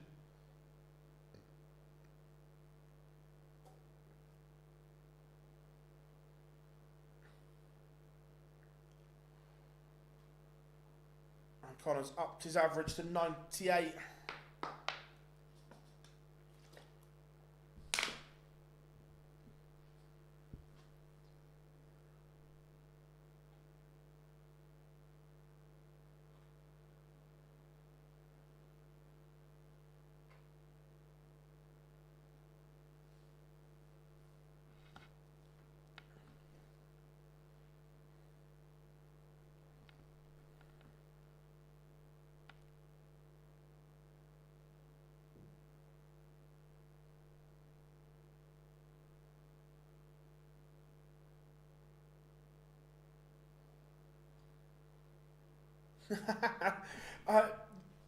Glenn, are you working tonight?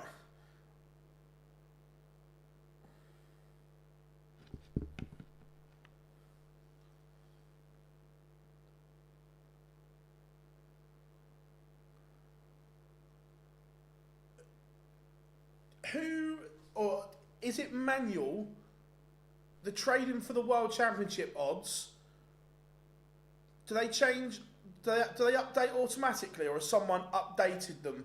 Because after one game, I've just looked on Odds Checker, Ladbrokes have slashed MVG's odds for the Worlds to 8-1 from 14s. So yeah, MVG, sorry, yeah. 2-2, we are level. This is good from O'Connor, he's in the match. James Wade won, played very, very well, 107 average.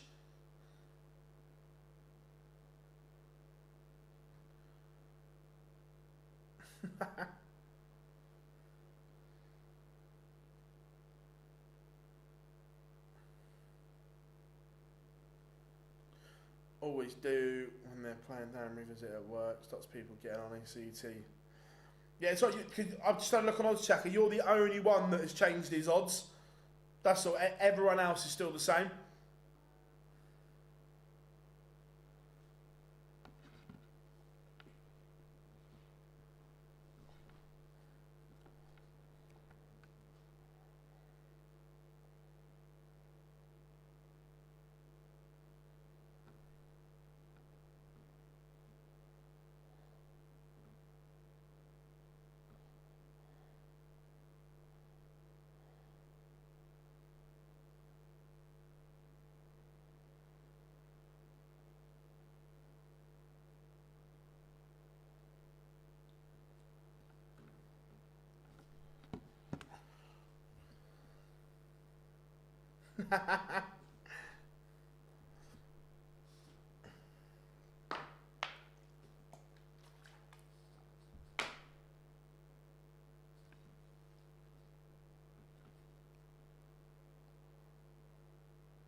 It's a big dart from Josh Rock.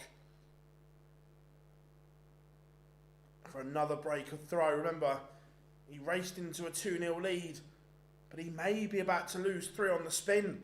Josh Rock has missed another 2 to lead. O'Connor looking at tops for 3 on the bounce. Passed up the opportunity.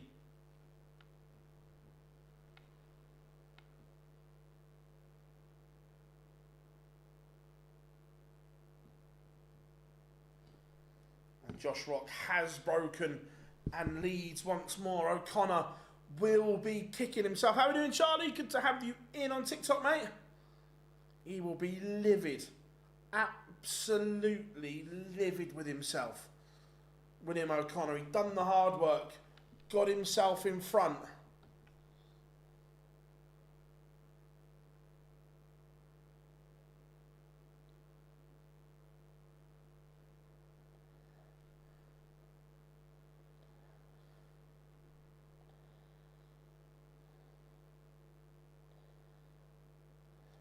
Cheers, Oxford fan. Glad to have you in, buddy.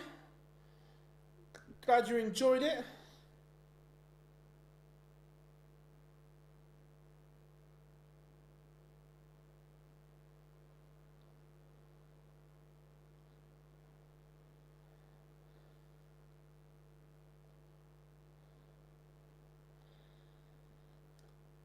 It's all going off.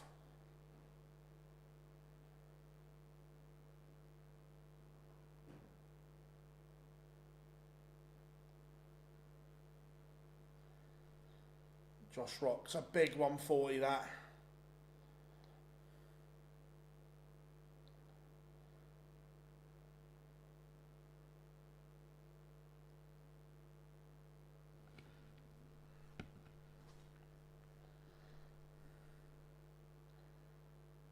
Getting to that time of year now. If anyone plays okay. to be fair, I've had a little nibble on Michael's 16-1. Not even before tonight. I just thought the price was too big because he can still go bananas.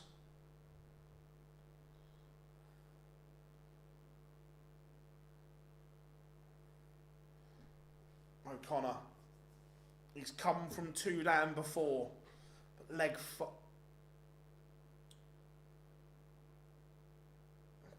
5 was the turning point. Missed a huge chance. Yep. Ball 1 ball. You've got to love that.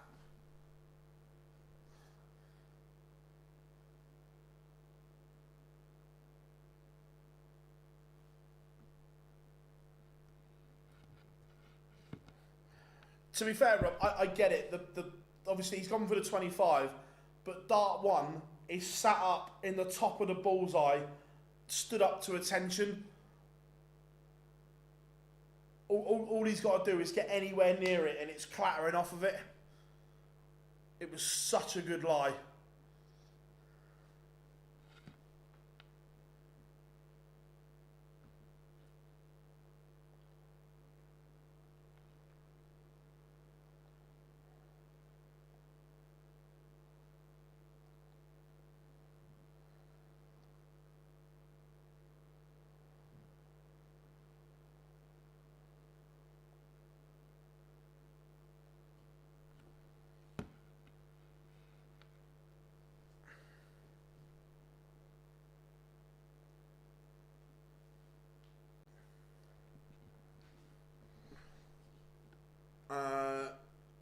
If you bet at 14-1, does it stay that? Yes, yeah, I've taken the odds.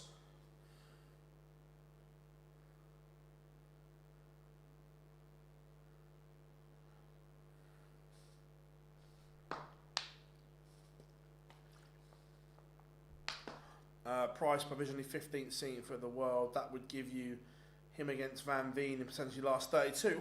Ooh, that's brutal, James. That's a brutal tie.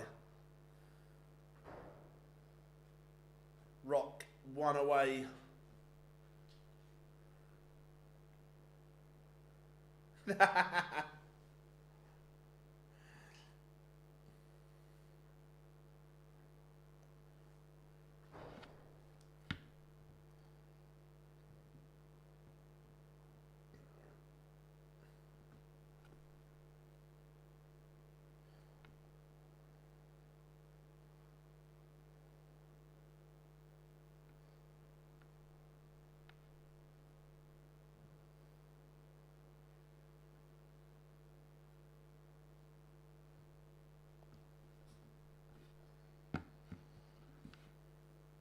Josh Rock.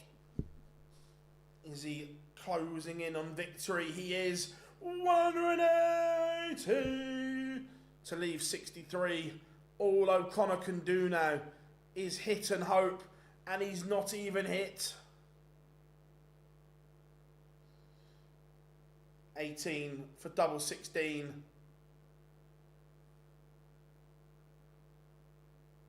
That is very, very good. And Josh Rock sets up a dance date tomorrow with Michael van Gerwen, and that will be an absolute belter if they both produce the numbers they have today. Let the pictures catch up. Again, fair play to the crowd in Prague.